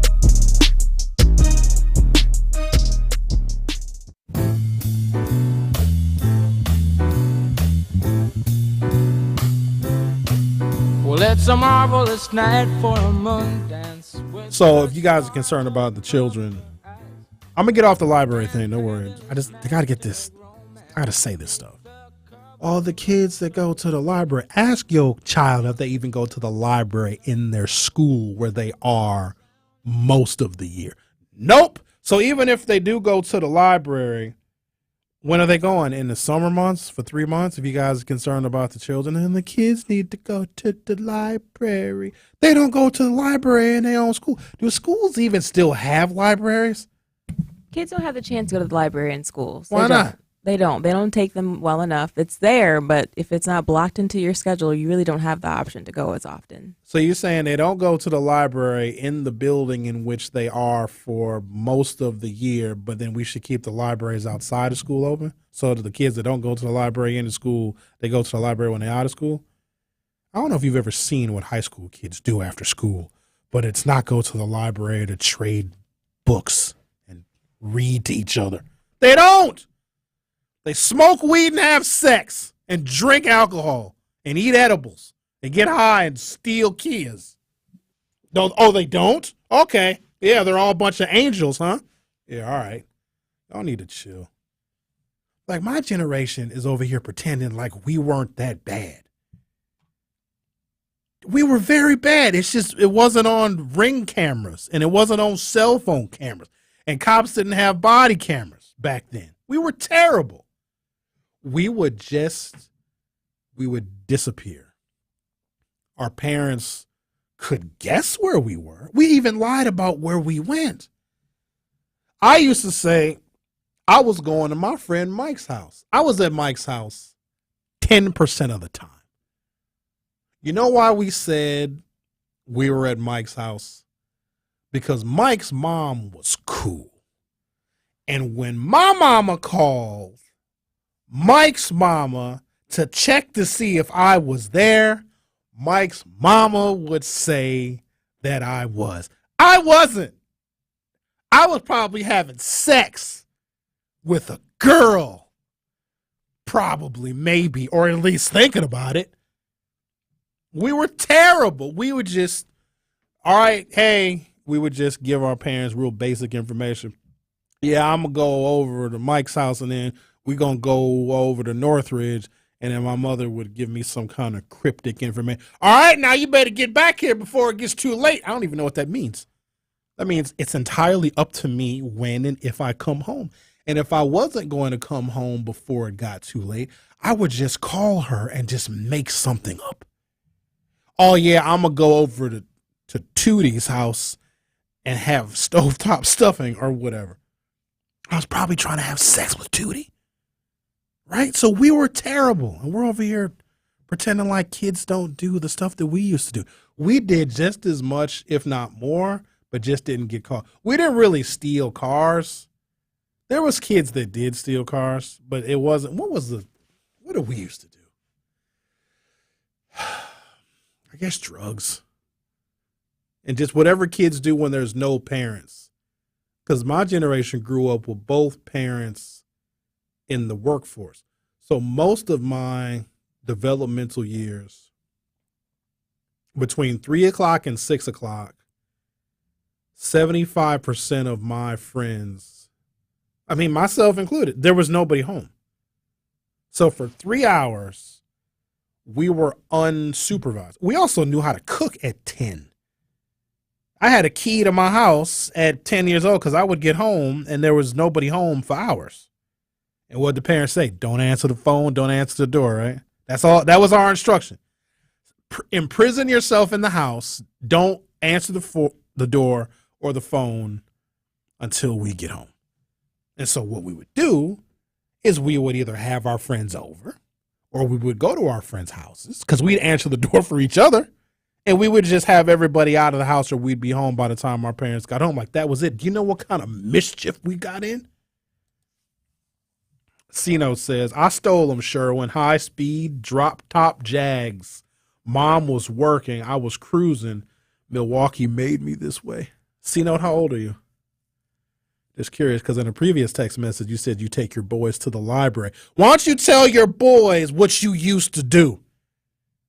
Used to smoke marijuana joints, probably. You're 35. Oh, you're too young. 35. So you were, what year is this? So 35, you're born in what, 88? I was 13 years old in 1988.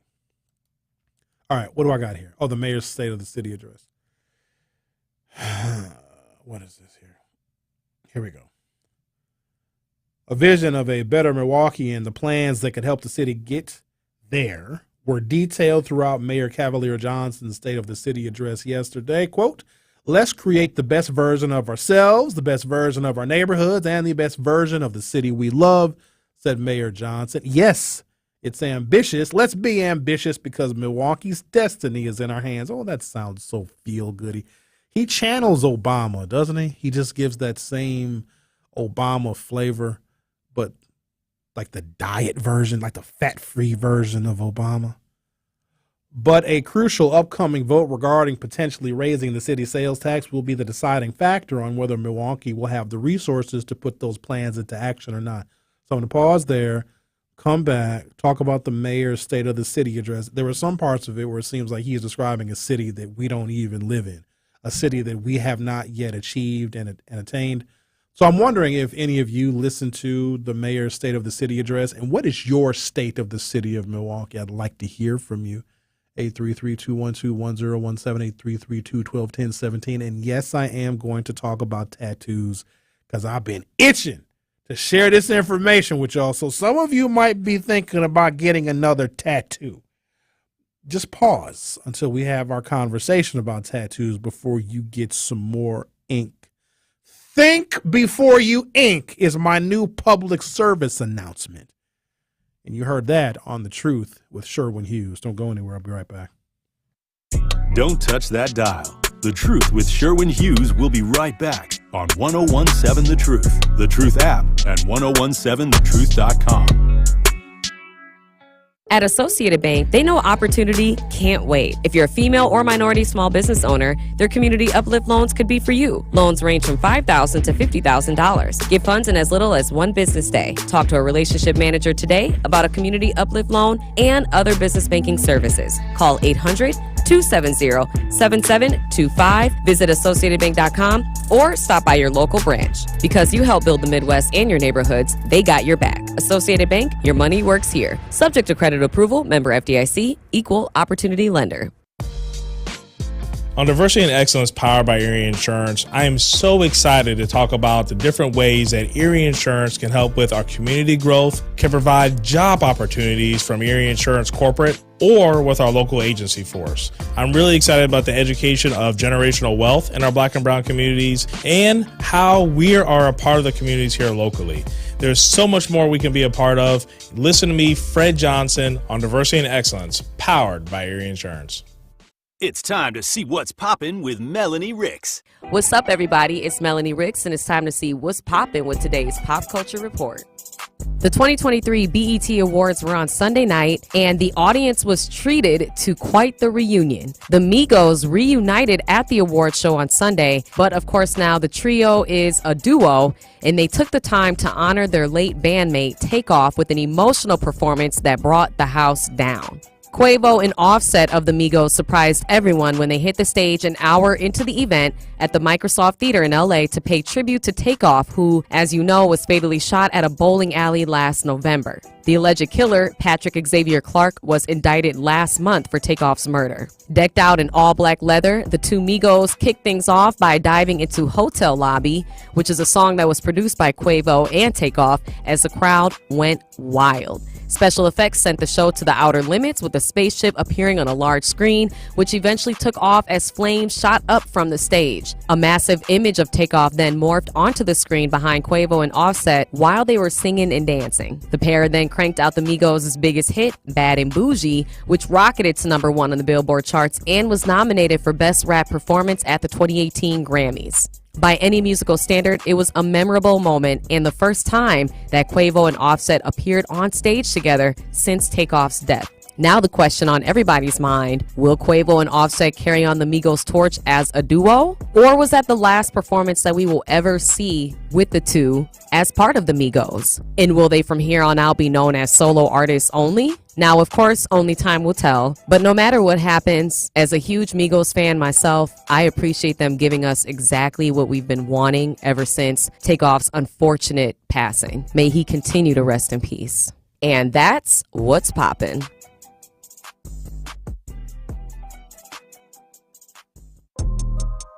You are listening to The Truth with Sherwin Hughes on 1017 The Truth, The Truth app, and 1017thetruth.com.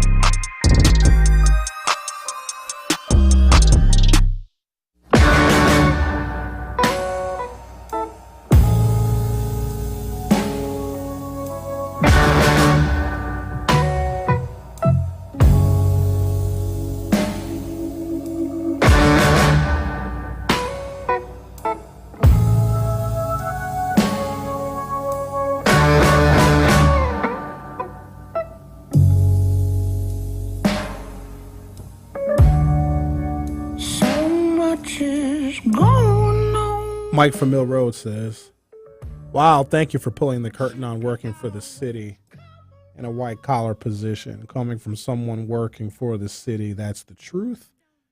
I wish I would have caught the benefits y'all were getting, though.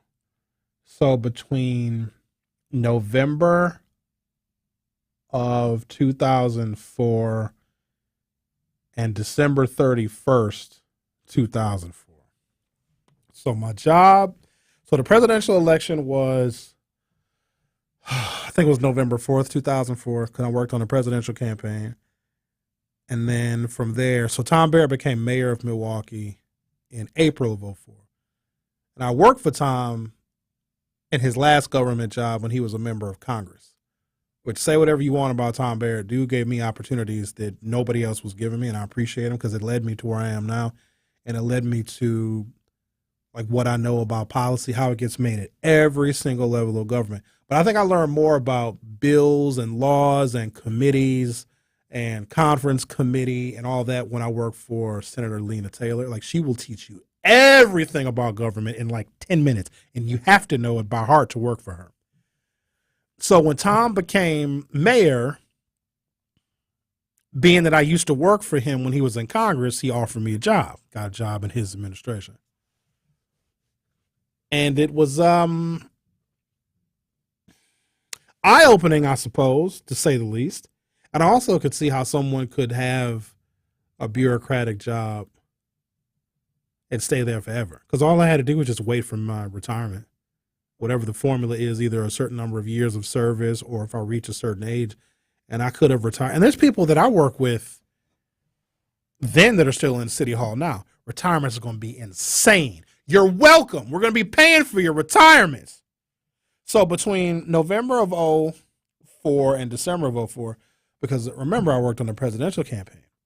Well, the Kerry Edwards campaign raised so much money that they paid us for another 2 months after the presidential election was over. For 2 months. And so I don't even know if they do this anymore, because they give you your salary for 2 more months until you can find another job. But even if you found another job, you still are getting paid from the presidential campaign. So I was getting my checks from the city, and I was getting a check from the presidential campaign, which technically ended somewhere around November 4th, 2004. Like after taxes, y'all. And remember, this is 20 years ago. I was bringing home like 7 stacks a month. Now, it was only for 2 months, but my goodness, $7,000 a month 20 years ago. And I was, 29 years old? Thought I was rich. Couldn't tell me nothing. But yeah, it's not like that no more. It's unfortunate. All right. What do we got here? See, did I meet you at Juneteenth Day? I'm trying to remember if I met you or not. But a crucial upcoming vote regarding potentially raising the city sales tax will be a deciding factor on whether Milwaukee will have the resources to put those plans into action or not. Without this new revenue, we will have no options other than laying off hundreds of police and firefighters, devastating our ability to respond promptly to emergencies. So I'm going to stop right there. Those were the mayor's words. He's trying to scare us into supporting the sales tax increase. He didn't mention we'll close some libraries and make them virtual, or we can sell or rent or lease the libraries to other institutions. He didn't say nothing about, we can turn the Central Library into a UW extension or a Marquette extension. We can do other things with the library to where they can generate revenue. No, they want to scare you into thinking they got to lay off all these cops and all these firefighters. While that would potentially happen, that would be the last resort, because I know that they would close underutilized city-owned buildings, or they would do what they should have been doing since 2015, which could have prevented us from being in this mess in the first place. Sell vacant MPS schools that we as taxpayers, we are still paying for the maintenance of those buildings. We're still paying for the electricity in those buildings. We're still paying for the water in those buildings. We're still paying for the heat and the air conditioning in buildings that have sat vacant for years. And there are demonstrated high-performing charter schools and parental choice schools that could enroll children in those schools right away and, quite honestly, outperform some of the best MPS schools. But because the teachers union do not want charter schools, who oftentimes don't have unionized teachers, to outperform traditional public schools, they draw this line in the sand, and they do not want the city to sell these surplus buildings. Can y'all imagine moving out of your house, moving into another house, and keeping your old house empty and vacant? Like, you're not using it for anything. You're not even renting it out. You're just keeping it because you don't want a better family to live in it. That's insane, isn't it? That's insane. That's insane. That's exactly what they're doing. Well, we don't want a better school that will do a better job of educating the kids, that will do right by the community and do right by family. We don't want that, because that's going to make the remaining MPS schools look even worse.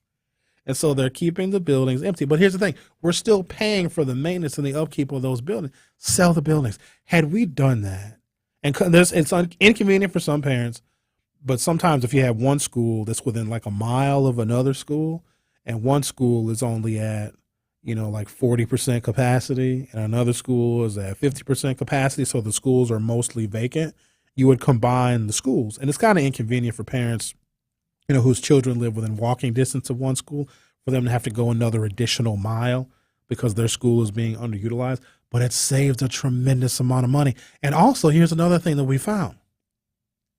There can sometimes be successful partnerships between charter schools and public schools. I don't know if you guys are familiar with Pulaski and the Pulaski and Carmen Charter School Partnership. So Pulaski, let me just say, as a high school, was very low performing, very, very poor, one of the worst performing Milwaukee public schools there is. In fact, Pulaski is so low performing, most days I forget it's even there. When's the last time we even talked about Pulaski High School? Nobody even talks about it because it sucks. So there's a high performing charter school called Carmen School of the something, whatever it is. They had a couple of different locations. I think they had a south side location and a far northwest side location. So there was an extraordinary effort taken by the MPS school board, because this kind of thing doesn't really happen. And the deciding vote to combine those two schools of poor-performing Pulaski with high-performing Carmen, Wendell Harris, who is no longer on the board, cast a deciding vote to combine those schools. And what we found over a little bit of time is that the poor-performing students of Pulaski actually did better when they combined with a higher-performing charter school. And the school board got so much hate. And the school board member that was a deciding vote for that. Here's the thing. It was a successful collaboration. It worked. It improved the outcomes of all students, and it saved a bunch of money. Now you can combine two entities into one building instead of having two separate schools that taxpayers were on the hook for. Wendell Harris got death threats because he voted to combine a low-performing public school with a high-performing charter school, but not for the reasons that you may think. He got death threats. Like, they protested in front of his house. They threatened him. They threatened his wife because they didn't want other school board members doing that again, because it would prove that charter schools can not only outperform public schools, combining charter schools with public schools will raise the outcome of all students. See, it's this way of thinking that keeps this city so incredibly backwards, because they know they're not doing right by our kids in MPS. How do I know that? Because they don't send their kids to MPS. Y'all need to understand something about these white folks here. They're very specific in the upper Midwest. If there is something good, of value, something that has purpose, something that can be productive, something that is successful, they take it. They take it. If MPS was the kind of school district we all could be proud of, they wouldn't even let black kids in. In fact, they tried to keep black kids out when MPS was successful. That's why they had the Chapter 220 program. That's why some of y'all went to Oak Creek. That's why some of y'all went to Franklin. That's why some of y'all went to Brown Deer. That's why some of y'all went to Menominee Falls, because they didn't want you in the high-performing public schools. But as the schools in MPS started to erode, what'd they say? Well, we don't need the 220 program anymore. Come on and go back to your neighborhood schools, as those schools continue to decline. So if we can just address things like that, we could be much better off as a city. This is The Truth with Sherwin Hughes. You can look at me on YouTube. If you go to the 1017 The Truth YouTube page, I'm wearing a black shirt. Is my head shiny, Rhea? Because sometimes it'd be real shiny. I don't like when it's shiny. I need, like, when you do TV, they have a person that puts the powder on you so you don't shine. Do I have a makeup person here? If I did have a makeup person here, they'd probably make me look like a drag queen. Don't go anywhere. I'll be right back. The Truth with Sherwin Hughes returns after this on 1017 The Truth, The Truth app, and 1017thetruth.com. Coming with straight truth. That's the problem. When you don't have to set white privilege aside, in those times when you have white privilege and you know you're using it, that's when you set it aside. You don't set it aside and talk about it on the radio because you want to be great, because everybody hears you do it. That's like saying, hey, I found some money and I turned it in. Yeah, but you only turned it in because people were watching you. What do you do when people aren't watching you? What do you do when you with your group of friends in Union Grove? Listen to The Truth in the Afternoon with Dr. Ken Harris on 1017 The Truth and The Truth app. Hey, Truth fans, it's Dee Kemp, Vice President of Programs for Axe Housing. I am so excited to give you some information about how we can help you and your family reach the dream of owning your own home. At Axe Housing, we know you may be struggling to buy your own home due to financial strain, or maybe you don't even know how to get started on the path to home ownership. This is where Axe Housing can help. We will provide you with your own home buying coaching team who will help you with the entire home buying process from start to finish. That includes the home search, the loan process, and the big closing day on your dream home. Why rent when you can own? Here at Axe Housing, we help prepare families for successful home ownership. Stop paying rent and start building wealth. Reach out to our Axe Housing team today, because we believe in you and we know home ownership can be within your reach. Visit us today at axehousing.org to get started. That's ACTShousing.org. Hi, I'm attorney David Gruber. After an accident, you need a trusted winning team on your side. For more than 30 years, Gruber Law Offices has helped Wisconsin families get the results they deserve. If you've been injured, call our firm today for a free consultation. We're available 24/7. Wisconsin's own Gruber Law Offices, proud partner of your Milwaukee Brewers. One call, that's all. Life's better with a home policy from American Family Insurance because you'll feel protected no matter how the wind blows. All so you can keep enjoying the home of your dreams. And our expert agents can help you save up to 23% when you bundle home with auto. Insure carefully, dream fearlessly.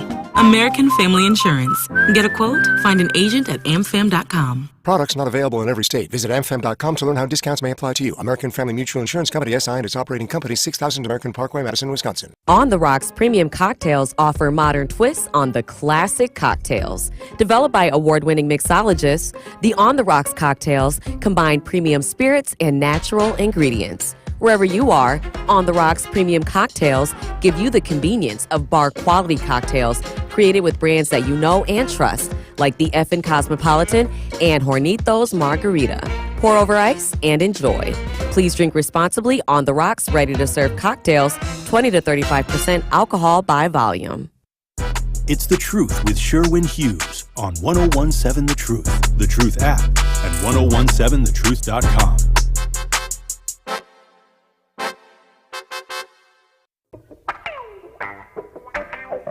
.117 The Truth, Sherwin Hughes for Axe Housing. You should be tired of paying rent to your landlord when you should be paying yourself by owning your own home. Many times your mortgage will be a lot less than what you were paying for rent. In fact, if you work with Axe Housing, the average is about $800 per month is what you'll be paying. An Axe coach will help you create a plan and a budget. They can even help you find additional money for down payment assistance. So, if you're not dreaming of home ownership by now, you should be. You can get started on virtual orientation by clicking on the Truth link at axhousing.org. That's ACTShousing.org. Don't let where you are financially today get in the way of your bright future of becoming a homeowner. Axe coaches are here to help. That's axhousing.org. Milwaukee, the time is almost here. We've been entering Truth fans into our Gruber 5K giveaway for the last 3 months, and this Friday, we finally pick our one call, that's all, $5,000 winner. So be sure to tune in to Truth Be Told with DT and Telly on Friday at 8:30 a.m. to make sure you do not miss your call, because if you do, we'll just go on to the next caller till we find somebody that answers the damn phone. Again, the big Gruber 5K giveaway is this Friday on Truth Be Told on the award-winning 1017 The Truth. They're even telling you specifically what time to be listening. 8:30. And if you want to answer the phone, nobody going to feel sorry for you. Going to call back. Who it is? New number. Who this? Shut up. You just lost $5,000. All right, what time is it? All right, we're good. So in 9 minutes, we're going to have our conversation about tattoos, because it's a topic that is in very high demand, and I want to dedicate some time to it. I know some of you got tattoos. I know. But the people that are covered, like, in what parallel universe is a permanent tattoo on your face a good idea? Help me understand that. What is so important that you want it as a part of your identity on your face? It's going to be in every picture. It's going to be on your driver's license photo, and more likely it's going to be on your mugshot. You know how much easier you are to identify if you have a tattoo on your face? Because I can fit a kind of generic description of a middle-aged black man, right? My height, my build, skin complexion, all of our eyes are brown for the most part, unless we wear contact lenses, shaved head, broad shoulders, blah, blah, blah, blah. That sounds just kind of generic until you say, tattoo on his face. I can't hide from anybody with a tattoo on my face. I can't understand. All right, well, this helps clear it up. C notes, the letter C, N-O-T-E, says, there's 3 C notes the Techstar shows. 2 males, 1 female. Change my name to CR note. No. And then the other C note says, so this is the C note that I met and she and I exchanged some conversation about Dion. And oh, look, Dion just texted too and said, I see you a one-woman man now, Sherwin. So can I get an invite to the wedding? No, I don't need you messing my wedding up. Trying to hit on all the women at my wedding. No, can't come to my wedding. Plus, I don't want to really get married, really. You know what I'm saying? Like, I don't want to. It depends. Ask me when I turn 50. When I turn 50, I might have a different opinion about marriage. But right now, it's not necessary. Unless it's end of life decisions. But I don't really need to get married. I don't need to state in my business. Because this is a three-way contract. I don't know if y'all know this. If you ever read like the textbook definition of what a marriage is, it is between a man, between two people and the state. And if you decide, it's not working out anymore, and a lot of marriages just naturally dissolve. The state was like, we'll decide. Nope, no. We will decide whether we want to allow you to split up with this person, even though you both entered into the agreement, into the contract freely and soberly. If you come to the same decision freely and soberly to get divorced, the state's like, no, we're going to send a judge, and the judge is going to look over your finances and determine whether we think we as the state should grant you a divorce. That's the reason why the state should not be involved in my business. Love is Love says, good morning, Truth. It's very necessary for some people. Tattoos on the face. I have my eyebrows tatted. Love them. The waxing, threading hurts like hell. This way I don't have to worry for years. I'm not talking about that kind of tattoo. I'm talking about like a 6-pointed gangster disciple star on the middle of your forehead. Those kind of tattoos. Basically graffiti. It's also a matter of personal preference. There's one person in particular who, for all intents and purposes, she could be a model, a high fashion model, somewhere on the runways of Milan, Paris, or even New York. Absolutely could be, and could have a promise. Well, not now. Now she's several children later. But many years ago, she very well could have been a high fashion model. Ruined her body with tattoos. Ruined them. And everyone has their own reason for getting them, and they all mean things to people. And I'm not taking that away from anybody. And when I get into the conversation about tattoos and their connection with specific mental health issues, and I also want to have a focus on mental health because this is Men's Mental Health Month. I bet you didn't even know that, but I bet you knew it was Pride Month. It symbolizes hurt or trauma or extreme things that people have gone through that you never are going to heal from because you are marking your body with whatever caused you that pain. Of course, Al has got to call. Al, I can't talk to you right now, Al. I got to take a commercial break. Talk about tattoos in hour 3. The Truth with Sherwin Hughes will be right back. This is two-time Emmy Award winner Telly Hughes, and the award-winning 1017 The Truth is proud to announce our inaugural Truth Family Fest on Saturday, August 12th at Riverside University High School in Milwaukee. We are bringing the community together for a family festival that will have something for everyone. So mark your calendars now and come out to enjoy the music, food, and fun at our inaugural Truth Family Fest on Saturday, August 12th. Coming with straight truth. Our ancestors didn't die for us to vote for nothingness, for resultless communities that are suffering. They died for us to use that vote as a weapon to improve ourselves. You know, the devil, he'll tell you deception got some truth in it, but it's that 10% that they don't tell you that's going to tear everything up. It's that fine print that you can't see that's going to destroy everything. Catch the Tory Lowe Show every weekday from 1 p.m. to 4 p.m.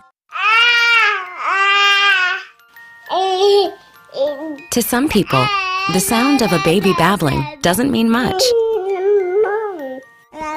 But that's not necessarily true. By 6 months, they're combining vowels and consonants. By 9 months, they're trying out different kinds of sounds. And by 12 months, their babbling is beginning to take on some meaning. Especially if there's no babbling at all. Little to no babbling by 12 months or later is just one of the possible signs of autism in children. Early screening and intervention can make a lifetime of difference and unlock a world of possibilities. Take the first step at autismspeaks.org.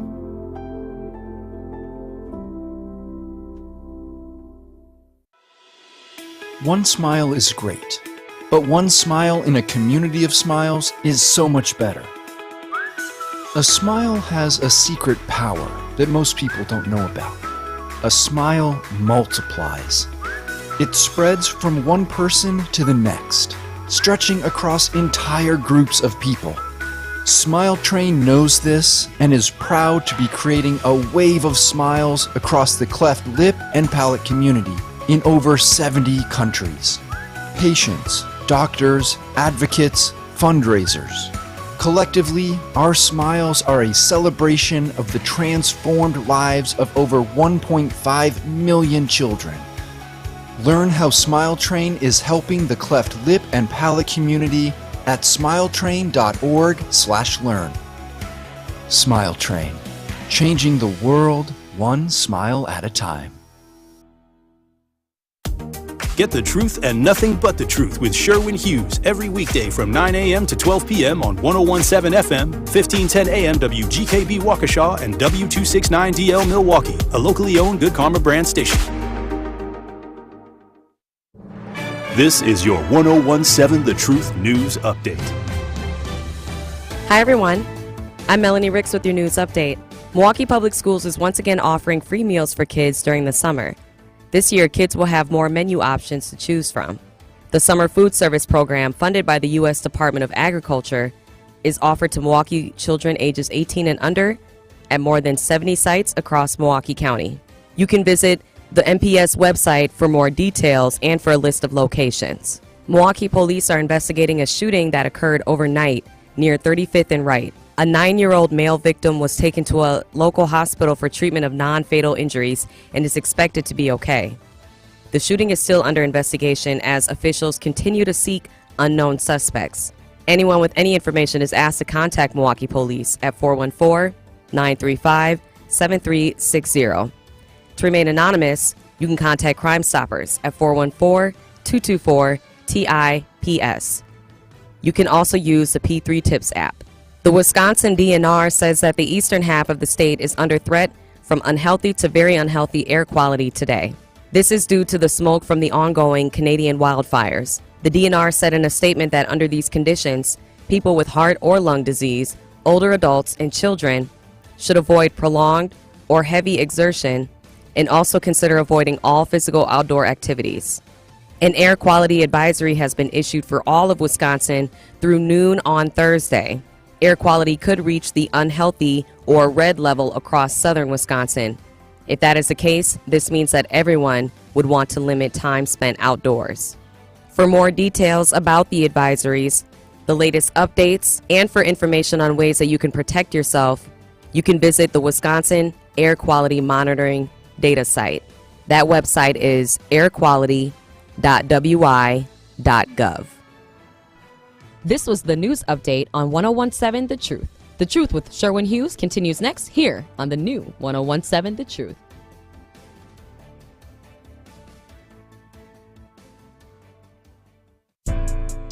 This is The Truth with Sherwin Hughes on 101.7 The Truth app, and 1017thetruth.com.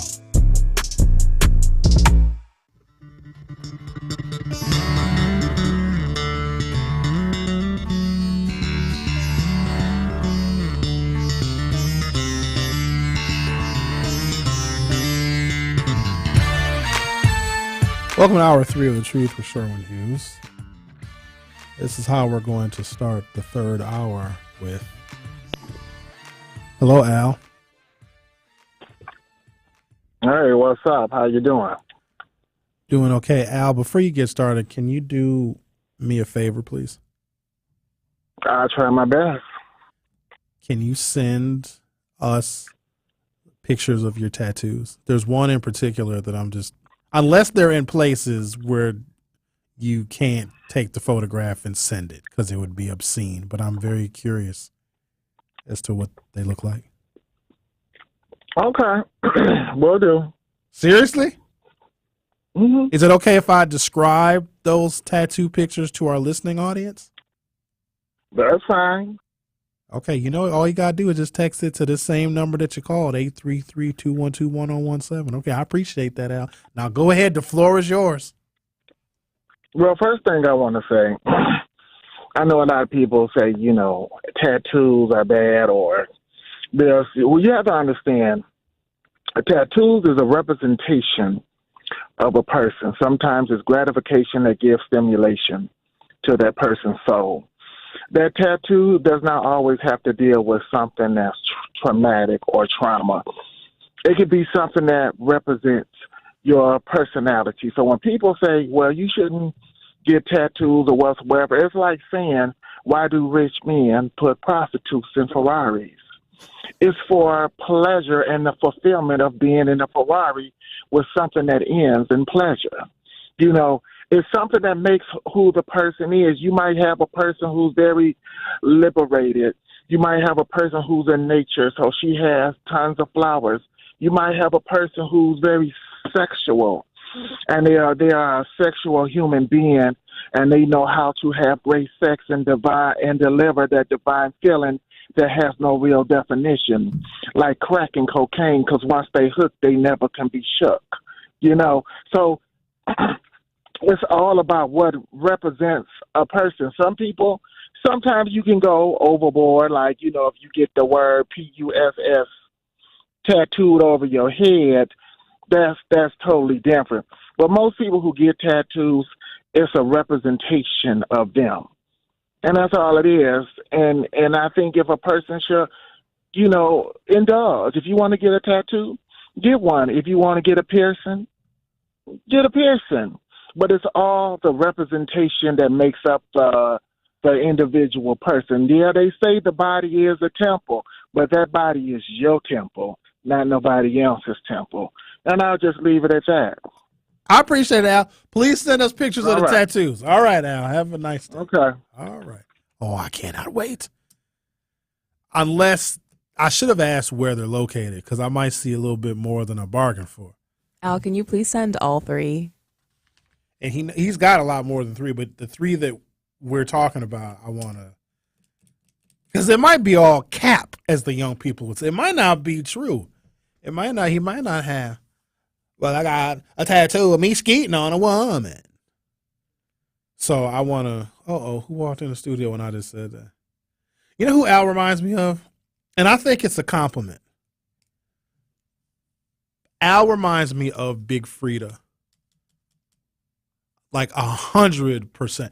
So Big Frida has got a reality show. I'm riveted. Her life, I think her pronoun is her. Yeah. It's so good. You know, she went to jail for welfare fraud. You know, she has a boyfriend. You know, she now has a cannabis company. She's got a black-owned cannabis company. And she created a very specific type of music called bounce. New Orleans bounce. It's been popular for a very, very long time. I think Beyonce fairly recently did a song with Big Frida and just escalated her popularity. Al reminds me of Big Frida. And Al, I don't want you to be offended by that because that's actually a compliment. You knew of Big Frida before Beyonce? Oh, God, yeah. Of course. Big Frida was making music. I don't know if it goes back to the 90s, but there was some New Orleans rappers that were using Big Frida's beats and tempos that go back to probably the early 2000s. But yeah, I knew. Why would I not? Why are you shocked that I don't know about Big Frida? I don't know if she was at the BET Awards. Let me just tell you. So I watched the BET Awards almost in their entirety for the first time, and I can't tell you how many years. Probably since I got rid of cable. And I cut the cord with cable in like 2010. I've been on Roku before y'all even knew what Roku used to suck.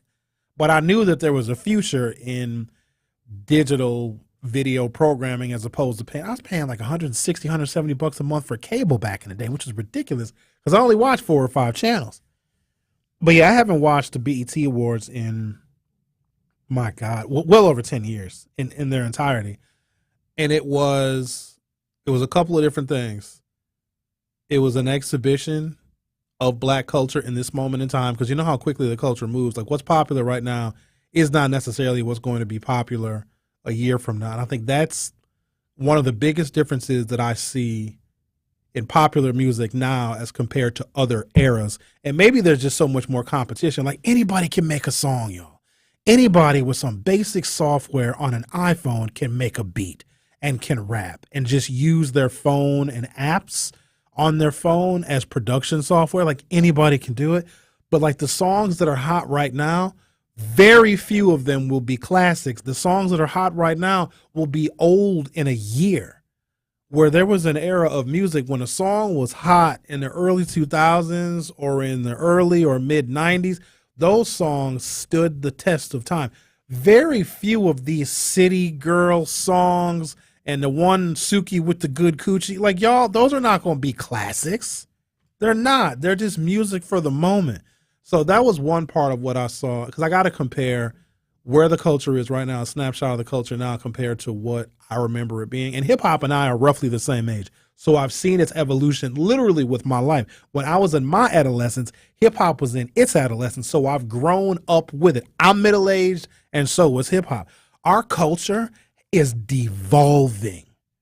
It is like bottom of the barrel, very little to be proud of. Even Patti LaBelle forgot the words to a Tina Turner, like one of the most iconic and epic Tina Turner songs ever. Simply the best.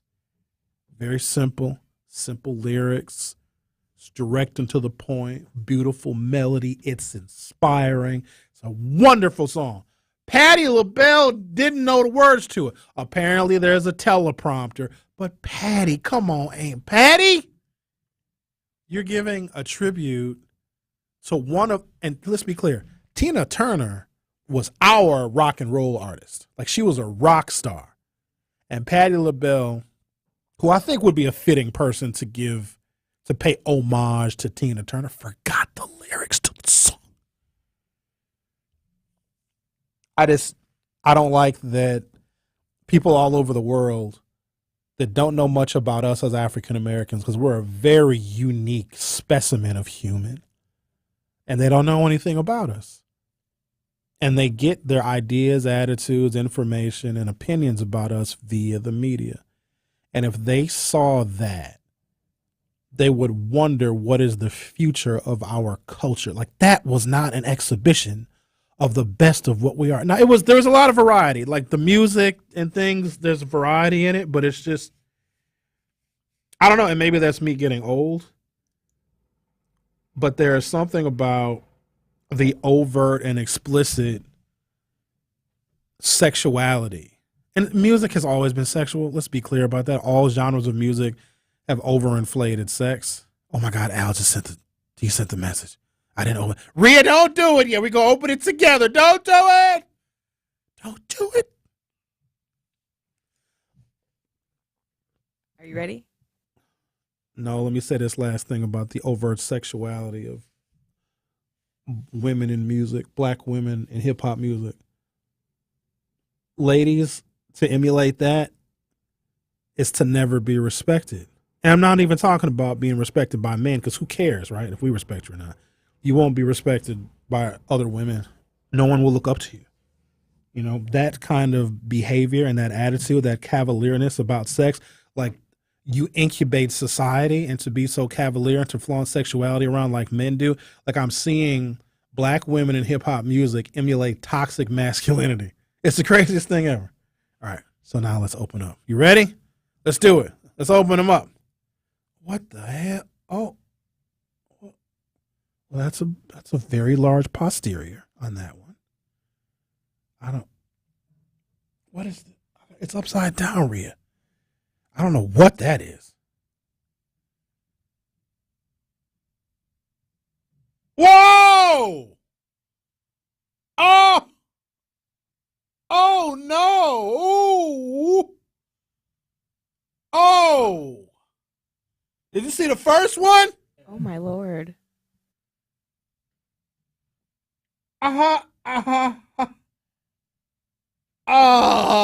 That's worse than I thought. The first one's the worst.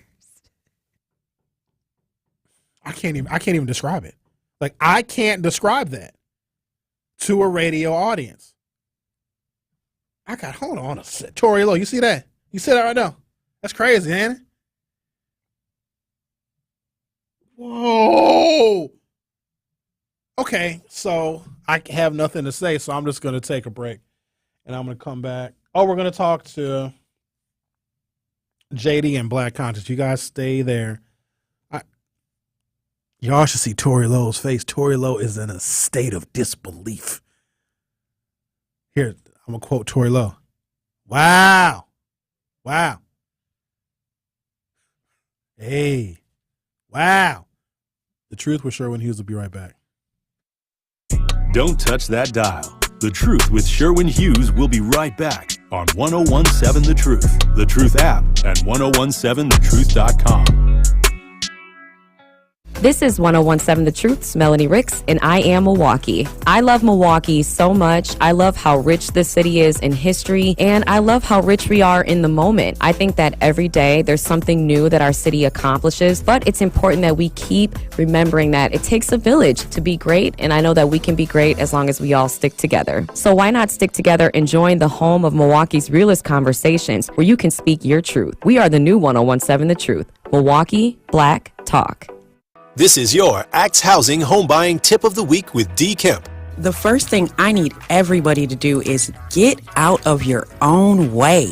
We are so good at talking ourselves out of our own blessings. If you are renting right now and you want to be a homeowner, know that you can do that and you're capable of it, and there are people and places that are going to support you in that effort. Get started by going to axhousing.org, completing the virtual orientation, and as soon as you're done, pick up the phone and say, I need an appointment with a home buyer coach because I am ready to be a homeowner. Not only do we have people who are going to provide you with that home buyer education, we have realtors. We have an acquisition fund that is purchasing homes at affordable prices so that there's housing inventory for you once you're ready to buy. Let's make this process as easy as possible for you because you have the people that you need on your team to make your dream of home ownership a reality. At Associated Bank, they know opportunity can't wait. If you're a female or minority small business owner, their community uplift loans could be for you. Loans range from $5,000 to $50,000. Get funds in as little as one business day. Talk to a relationship manager today about a community uplift loan and other business banking services. Call 800-270-7725. Visit AssociatedBank.com or stop by your local branch. Because you help build the Midwest and your neighborhoods, they got your back. Associated Bank, your money works here. Subject to credit approval, member FDIC, equal opportunity lender. Want to save energy and money? With an energy-efficient home, you will use less and save more. We Energies has simple tips to help you reduce energy costs, like unplug fully charged cell phones to avoid wasted energy or clear furniture or rugs away from vents to improve airflow. Get a free online home energy assessment and learn more energy-saving tips at WeEnergies.com. We Energies. Simple, smart savings. Life's better with an auto policy from American Family Insurance. No matter what dreams you're driving towards. That's because our expert agents will make you feel totally protected with the right auto coverage at the right price. You'll also save up to 23% when you bundle auto with home. American Family Insurance. Get a quote, find an agent at amfam.com. Products not available in every state. Visit amfam.com to learn how discounts may apply to you. American Family Mutual Insurance Company, SI, and its operating company, 6000 American Parkway, Madison, Wisconsin. You are listening to The Truth with Sherwin Hughes on 1017 The Truth, The Truth app, and 1017thetruth.com.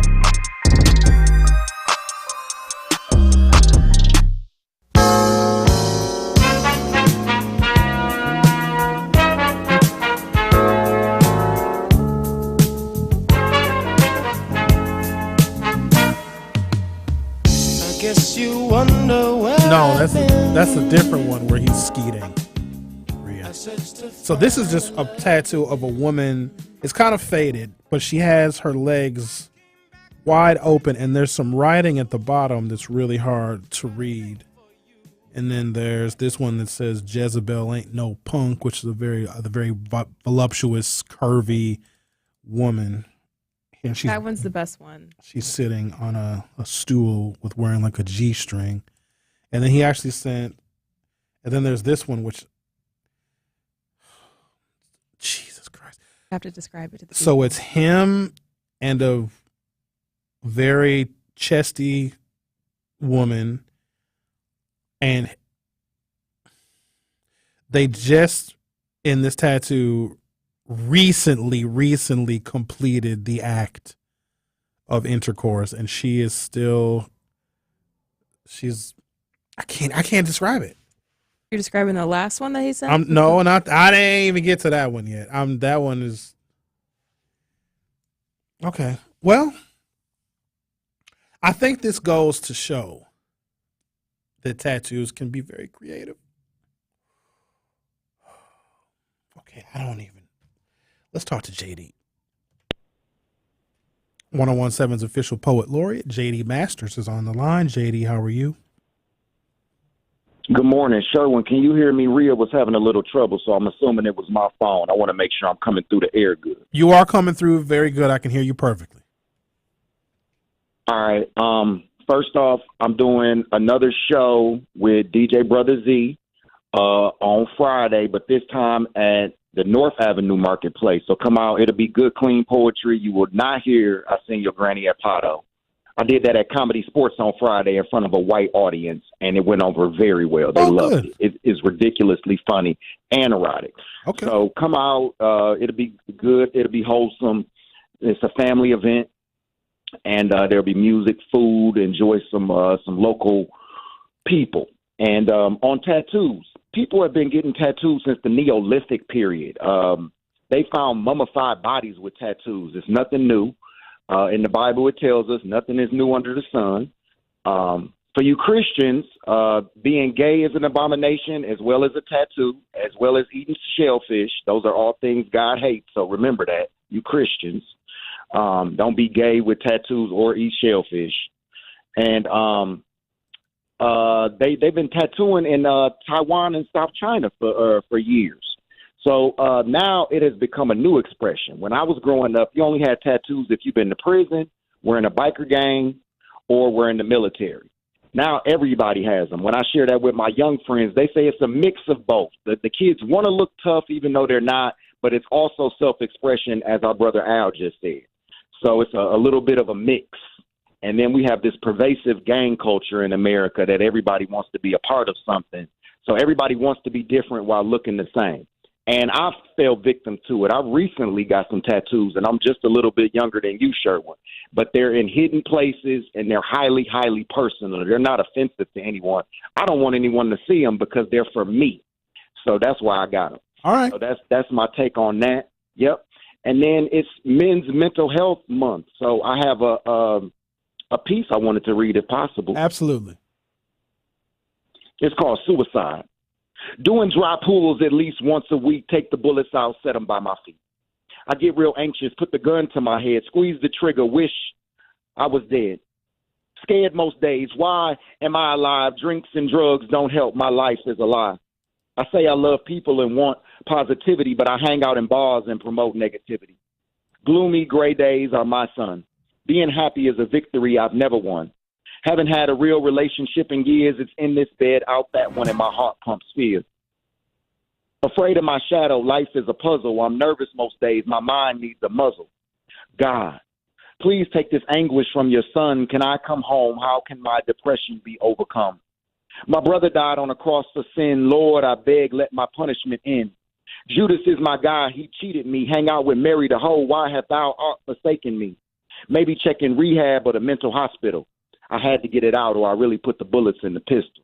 That's that piece, y'all. Truth Nation, come see me on Friday. Sherwin, love y'all. Y'all have a good day. Thank you, JD. No, that was good. I'll be there. I'll go to the North Avenue Market on Friday.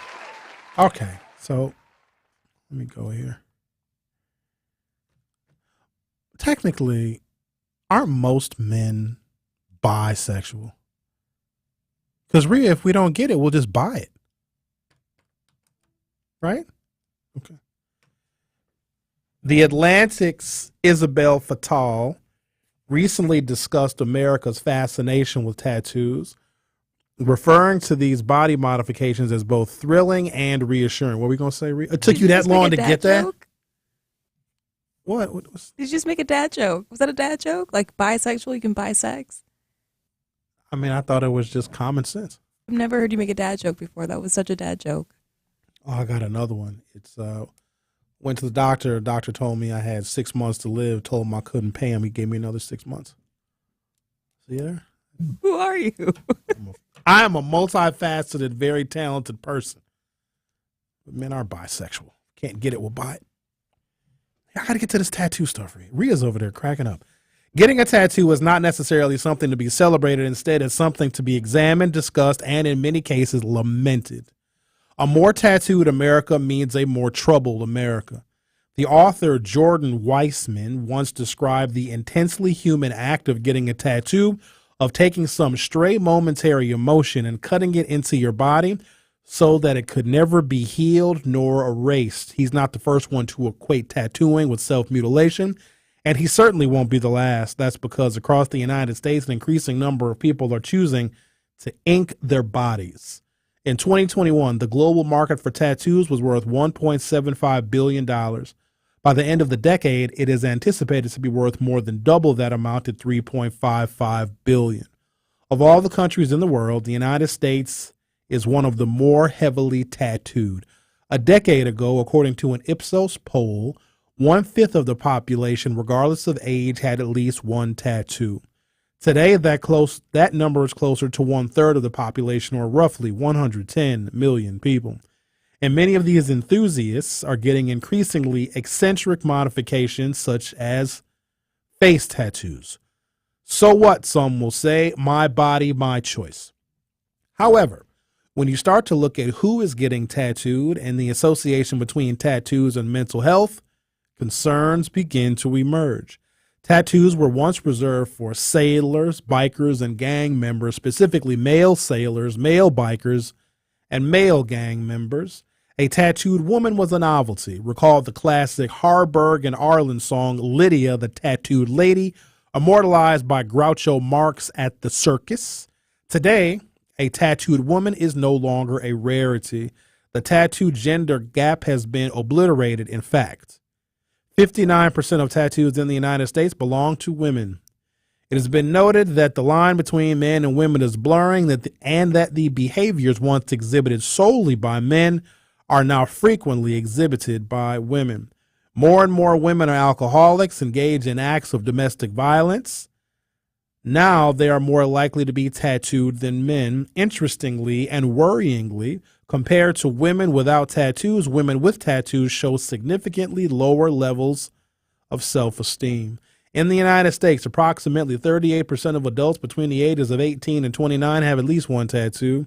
Individuals who fall into this category are members of Generation Z, the most depressed of all generations. In fact, the average Gen Zer is about twice as likely to battle depression and feelings of hopelessness as members of other generations. Gen Z women are particularly vulnerable, it seems. Those with tattoos tend to have a story to tell. If you listen carefully, as people have on many occasions, these stories are often heartbreaking accounts full of pain, anguish, and from time to time, plenty of anger. A 2015 study carried out by researchers in the United Kingdom showed that people with tattoos exhibit considerably higher levels of verbal aggression than people without them. Not surprisingly, the researchers also found tattooed individuals to be more rebellious. In short, the more tattoos the person has, the more aggressive they tended to be. A more recent study published in 2019 found that tattooed individuals to be more impulsive and short-sighted. Impulsivity is associated with a broad range of problems, including increased drug dependence, personality disorders, bipolar, and ADHD. To compound matters, the paper written by researchers at Wilfrid Laurier University also found the tattooed to be victims of discrimination considerably more than those who are non-tattooed. Sadly, for those of you who happen to be inked, The bad news doesn't end there. Other studies suggest that tattoos may be associated with an increased risk of suicide, perhaps tying in with the above-mentioned tendency toward impulsivity. I'm going to take a break, come back. I'd like to hear from you. 833-212-1017, 833-212-1017. Do you agree with some of these things this article is saying about the tattoos?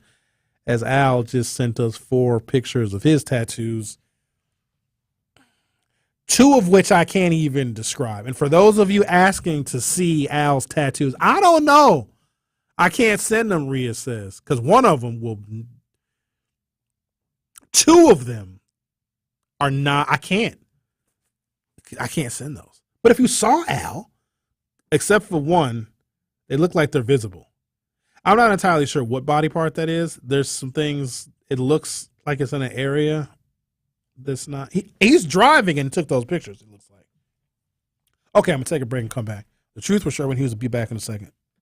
The Truth with Sherwin Hughes returns after this on 1017 The Truth, The Truth app, and 1017thetruth.com.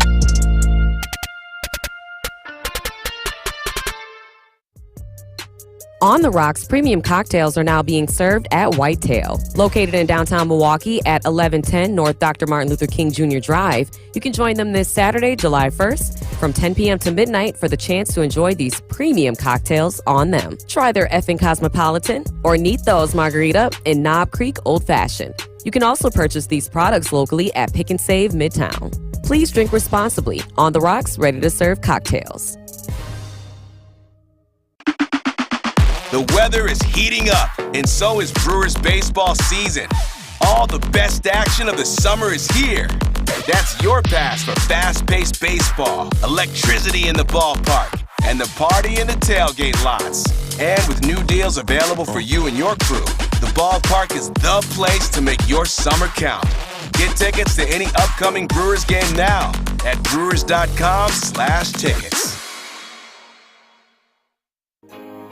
Keeping you informed and up to date on the legislation which will impact you the most. So right now, we do not have the 2/3 vote necessary to pass the sales tax increase for Milwaukee. If it does pass, we are still in deep financial trouble, and we have all of these strings attached to this legislation. So like I did yesterday, I'm gonna do again today and tomorrow until the cows come home. I want you to call your Milwaukee Common Council member and tell them that you are not in favor of this proposal that has far too many negative strings attached to Milwaukee, that includes a sales tax increase that doesn't even get us out of debt. In fact, if they vote for this, we will have to go back to the same Republican-controlled legislature and ask for more money, and then the strings will be even more severe than they are right now. This thing cannot pass. It cannot. Stream the award-winning 1017 The Truth every day by downloading the Truth app and on all your favorite streaming platforms. Dear hero, whoever you are, thank you for donating plasma. My body literally gave up on me. Receiving plasma treatments was, to me, hope. Now that I'm out of the wheelchair, I love going on walks, swimming. Those were some of the things I was told that I would never be able to do. I'd have swells all up and down my arms or my legs, my hands. I could have an airway swell, and that's life-threatening. I haven't had any attacks in about 3 months since trying it. It's crazy because it was daily that I'd have these, and it's just gone. Because of you, I can walk again. Because of you, I feel amazing. Giving equals living. Give plasma. Replenish the supply. Make an appointment to give today by visiting hhs.gov/giveplasma. This message is brought to you by the U.S. Department of Health and Human Services. More of The Truth with Sherwin Hughes is next on 1017 The Truth, The Truth app, and 1017thetruth.com.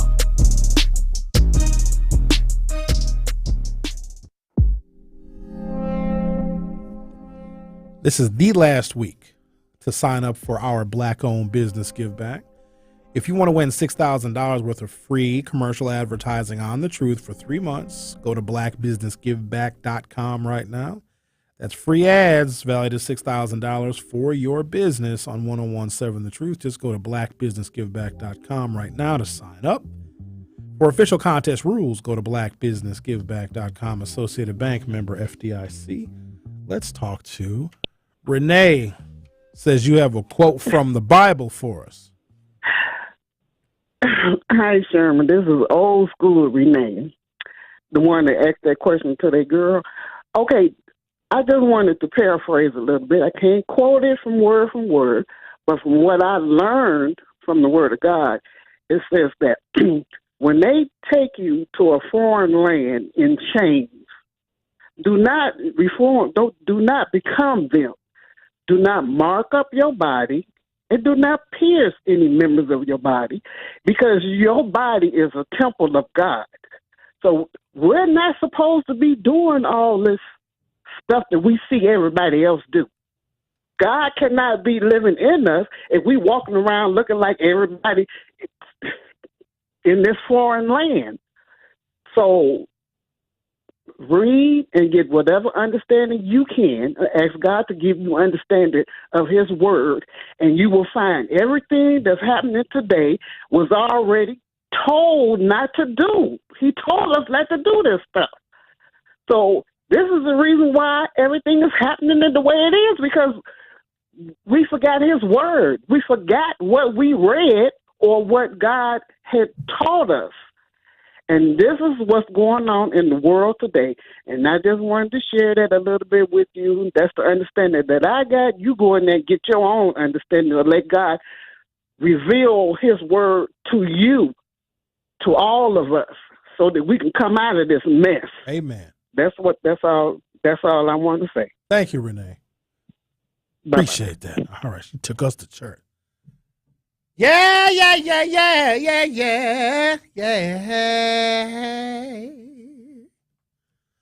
A new study has discovered that people with tattoos are more likely to be diagnosed with mental health issues and to report sleep problems. Researchers also found that people who had tattoos were more likely to be smokers, have spent time in jail, have a higher number of sex partners in the last year. All true.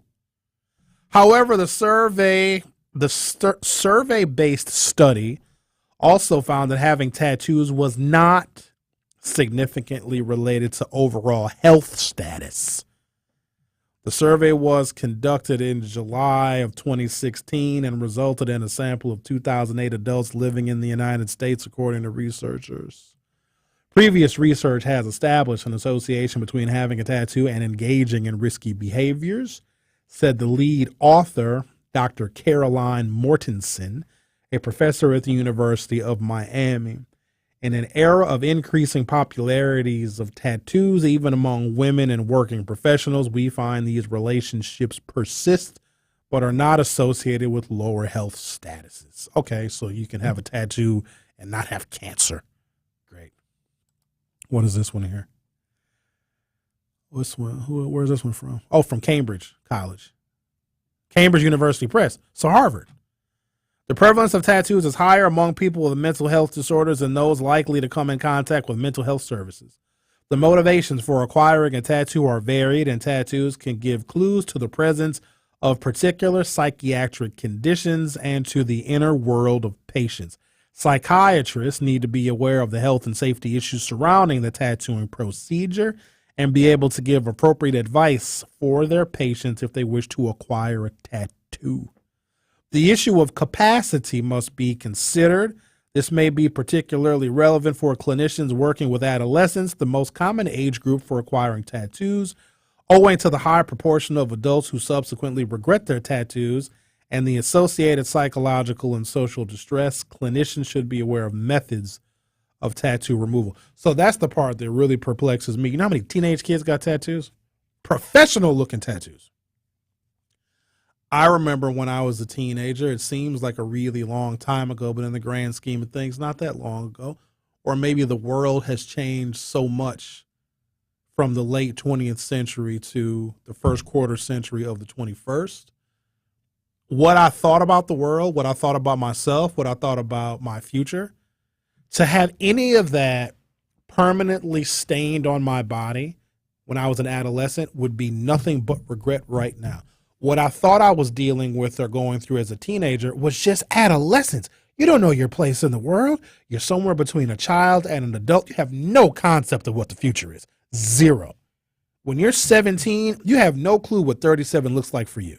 You have no clue what the next 20 years of your life is going to be like. In fact, most of the things that happen to us in the 20 years between 17 and 37, we never could have imagined. So I'm wondering, why would you want to permanently stamp yourself with things at 17, knowing you're not going to be the same person when you're 37 or 47 or 57, God willing?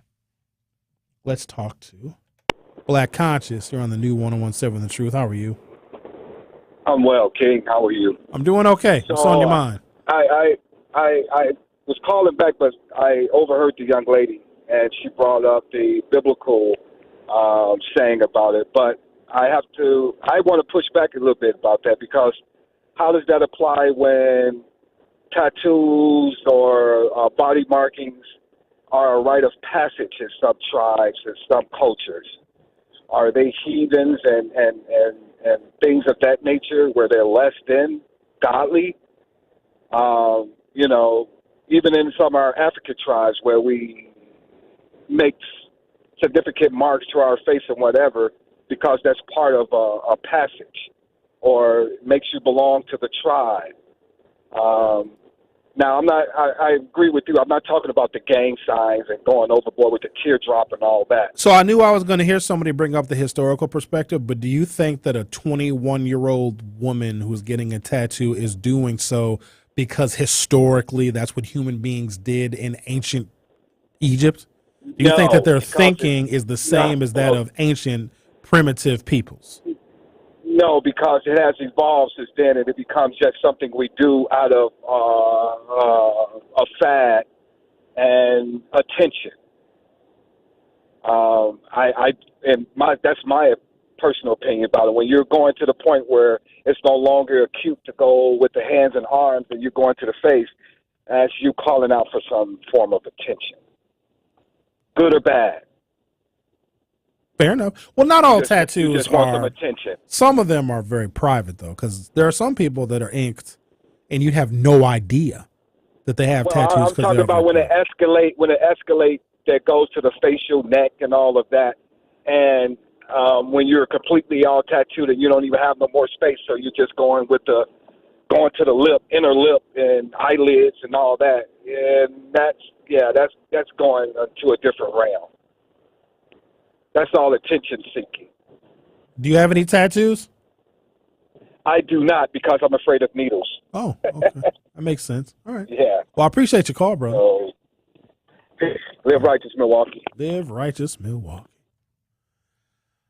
This one is from PsychCentral.com. Amanda has a lotus blossom tattoo at the nape of her neck under her long black hair. Caitlin has an ivy vine in several shades of green curling artistically up her right leg, and a dragonfly at the base of her spine. Brad, a single daddy, opted for banners with the names of his two daughters, one on the top of each arm. His friend Doug has a huge and elaborate shield covering half his back. And Meg just had a pink heart with her husband and newborn baby boy's names tattooed right above her heart. Each tattoo has personal meaning. Each person will tell you that the tattoos are an important expression of their identity. And all of them are in the tattoo closets.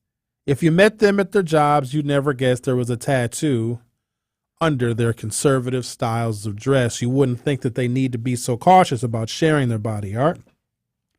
A Pew Research Center poll showed that 23% of Americans have a tattoo, according to an article in the American Academy of Dermatology. About half of the people in their 20s have either a tattoo or a body piercing other than ears, and that number is growing.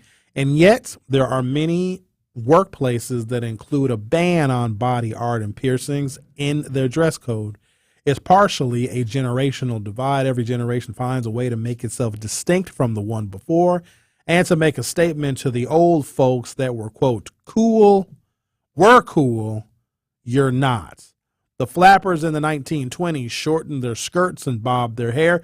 Young women in the 60s shortened their skirts even more and grew their hair long, while young men drove their fathers wild by abandoning crew cuts for dreads and ponytails.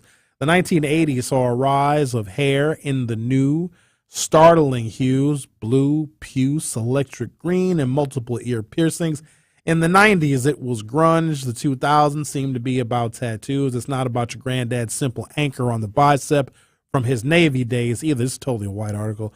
No, now it's full of sleeves and multiple tattoos in multiple places. Many are really gorgeous works of art. The grandparent generation is shaking its collective head. For many older Americans, tattoos are associated with convicts, bikers, and gang members. In 2008, a Harris poll of 2,000 adults found that 32% of people without tattoos believe that those with tattoos are likely to be doing something deviant. That's almost a third. Corporations, banks, attorneys' offices, retailers that appeal to the general public, and public agencies aren't likely to risk alienating a third of their potential clients by confronting them with their values about body art. So that's changed. It's people, you can go anywhere and see somebody working on the front lines of the business, first point of contact with customers that are all tattooed up. So I'm going to take a break. We'll come back and we'll talk to both Miss Shaq and Dion about tattoos, and I'm sure I've got some text messages here. I hope Al didn't send no more tattoos, because I can't. They're worse. No, I shouldn't say worse. How he described them, because sometimes people embellish when they describe. No, he didn't. He didn't embellish at all. There's one where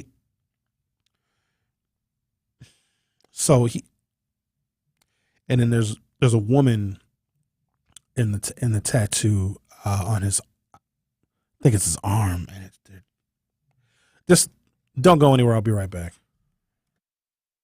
Don't touch that dial.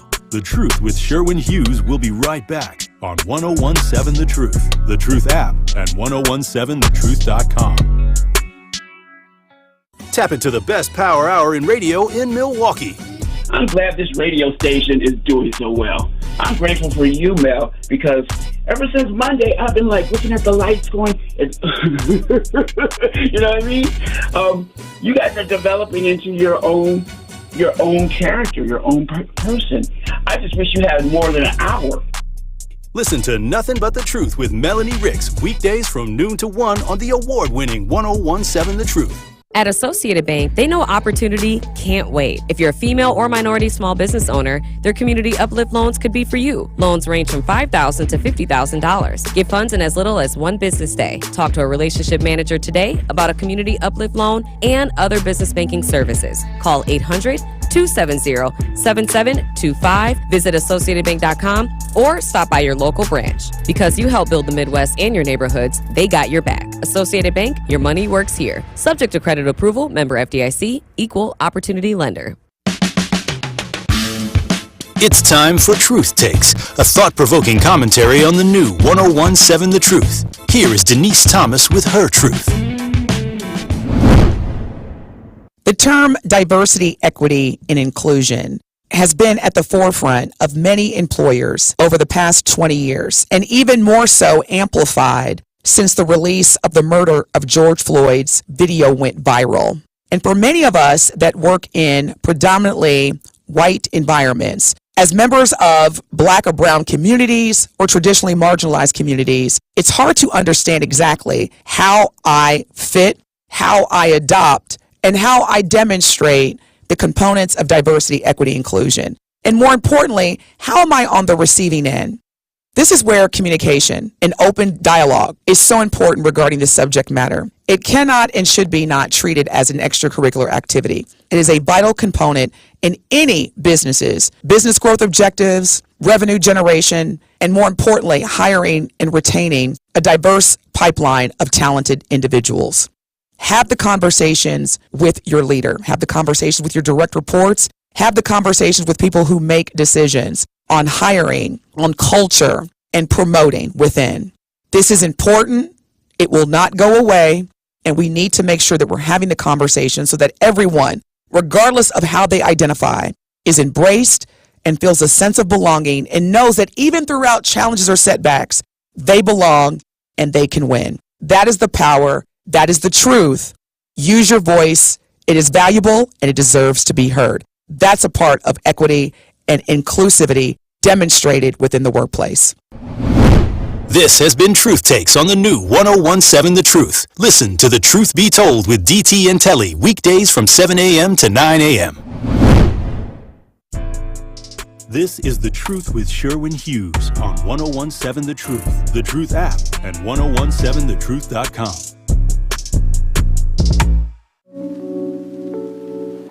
The award-winning 1017 The Truth is proud to announce our inaugural Truth Family Fest on Saturday, August 12th at Riverside High School. We are bringing the community together for a family festival that will have something for everyone. There'll be live music, spoken word poetry, delicious food, healthcare resources, and of course, free giveaways. So mark your calendars for Saturday, August 12th at Riverside University High School for the first annual Truth Family Fest. And Truth Nation, violence is a problem that affects us all, but together we can make a difference. The award-winning 1017 The Truth wants to ignite positive change and bring awareness to the senseless violence occurring in our city. That's why we're hosting our inaugural Truth Walk Against Violence led by Tory Lowe on Saturday, July 22nd from Victory Over Violence Park down MLK Drive right to our studio at the 3rd Street Market Hall. Over the next month, Tory will be speaking with community leaders about how we can better provide resources and work as a community to rise up against violence. If you want to join the fight to stop violence, go to 1017thetruth.com right now to sign up for our walk against violence on Saturday, July 22nd. All right, let's see. Who called first, Rhea? Well, Al's calling back, so let's talk to Miss Shack. Miss Shack, you're on the new 1017 The Truth. Good morning, Sherwin, Truth Nation, Rhea. It's so good to hear your voice and so good to, just be here, be alive. But I want to first say that, your survey is, being a research student, your survey is biased. But let me backtrack to the other caller. When he says that, your body is your temple. I've been studying religion since I was 13. And I'd have to say to him to, not be so shallow and to open his mind and not be carnal. And I would say to you that your research sounds biased. I'd have to say, I have to ask when, were the study done? You didn't say that. Who were surveyed? You didn't say that. How many people were surveyed? And what were their socioeconomic status? Oh, Miss Shack, whatever. Oh, it makes sense. No. Let me finish, please. And then I would also say that, like the last caller said, I think, I forget, I know who it is, but the African ancestral. Today, it's a new day, Sherwin. You sound colonized. You have to open because up I am your against mind. people permanently We standing are their not- bodies and no, trying to because- use ancient no, Africa because as an today- excuse. Linda, No, no, it's- because the it's- people that are it has ruining their different- bodies with tattoos have got zero connection to our ancestry. Sherwin? None. Sherwin, can I comment, please? You have expressed your opinion and your disposition on this subject. Now, allow me to continue my comment. You got And 30 I'm seconds because there's saying two. that- As much as you want to give your Okay, opinion, I and got two and other that's callers why I ahead like of you to now. talk. Look at you. You're taking about 30 seconds. But I would say that today is a different day. It's an expression of one's individuality and art and their expression thereof. And your opinion is respected, so respect the individuality of another. I'm not telling It doesn't people not to mean get anything. tattoos. Y'all can ruin your bodies No, all but you it want doesn't to. mean that it's not as detrimental as that biased survey. Think about the person who did that survey. What was their objective? I don't know. They're probably just normal. Sure. Linda, I gotta go. I'm gonna let you go. All right. Bye. Linda forgot this is my show. I allow you to speak. You taking up 30 seconds. I take up 3 hours, Linda. What you want, Dion? Hey man, how you doing? How'd your colonoscopy go? How did your probe go? They find anything it worth went great. It went great. discovering? Yeah, they found three. They found 3 of them, but they removed them though. So, oh, good. You know, it is what it. Yeah, they let me listen to you all the way till it was time for me to roll up in the So they hit me with the anesthesia. That's never a good idea because I might have been talking about something inappropriate. I don't remember. I just had the thing in my ear, you know. Okay. And I had my earbud in my ear. But yeah, though, I definitely agree with you. Now, I do have tattoos. I got them in my adolescent years. They were what we call street tattoos back in the days when we used a needle and thread. But I haven't got any tattoos since I was 17. And I wanted to cover them up, but I used them as a learning tool because, yes, I do identify with your body being your temple, and to have tattoos upon your body is a desecration of your body. I don't know about what other tribes do and all that because I don't live in a country where we have other tribes. Like I stopped wearing earrings and all that because I started to more identify with how a man becomes about certain traits. Like I stopped wearing long hair, stopped wearing earrings, and then, so I don't knock nobody for tattoos, but it do look bad because there's a lot of women out here that got sleeves. Like, they professional tattoos, but I be wondering, like, why you got all these tattoos now when you this young and when you get 50 and 60? They not going, you know what I'm saying? Like, you just desecrated your body. Put these things on your body, these emblems is going to be with you forever. And your body's not going to look like that, and it's going to look real trampy. I don't like women that have those facial piercings, nipple piercings, or certain vaginal parts of their body pierced. The tongue piercing and all that. I'm just, in a sense, I'm a conformist, but not all the way, though. It's just certain things that, I just feel like it's inappropriate because I feel like we going through a life where we going to be judged by how we look. And I try as best to fit into society. Like, most of my tattoos are covered up on my arms and things like that, but I try my best to try to blend into society, not to look so fearsome towards the majority, like with the white people. You can't go into no job interview with tattoo teardrops and all that. Even if I could grow hair, I probably wouldn't grow dreadlocks because I resent people that grow dreadlocks too, because back in the days, the dreadlocks were more of a symbolic thing. 30 years ago, maybe in the 90s, early 90s, we looked at people that had dreads as nasty and Rastafarians and all that. Now it's a status thing. You gotta leave it there, Dion, because I got another call and I got text messages I got to read to, and I got 1 minute left. But I appreciate your call and your sentiments make sense. Who is this? The Angel's Advocate says, just tuned in. Blacks in the 80s didn't really get tattoos, only whites, unless they were in the army, a gang, or a pitchfork, or jail. In the 90s, blacks wanted to be like Tupac and had Thug Life tattooed on his chest, and then came Allen Iverson, game on. All right. Al, if people want to see your tattoos, can I send them to them? If you say no, then I won't send them to them. Because everybody wants to see your tattoos. Hey, I don't got no problem with that. That's, hey, do whatever you want. Oh, but I'm gonna be real short. I only got 30 seconds left. I ain't known no tattoo that stops a man or a woman from getting the nut. Oh. And anybody who ain't had a woman with a tongue ring, we for you. Have a great day, everybody. Thanks, Al. That was entirely not necessary. So I'll have to. Okay. Thank you, everyone. I gotta go. Bye. It's your girl Melanie Ricks from Nothing But the Truth, and there's a fantastic event coming up that you don't want to miss. The award-winning 1017 The Truth is proud to announce our inaugural Truth Family Fest on Saturday, August 12th at Riverside University High School.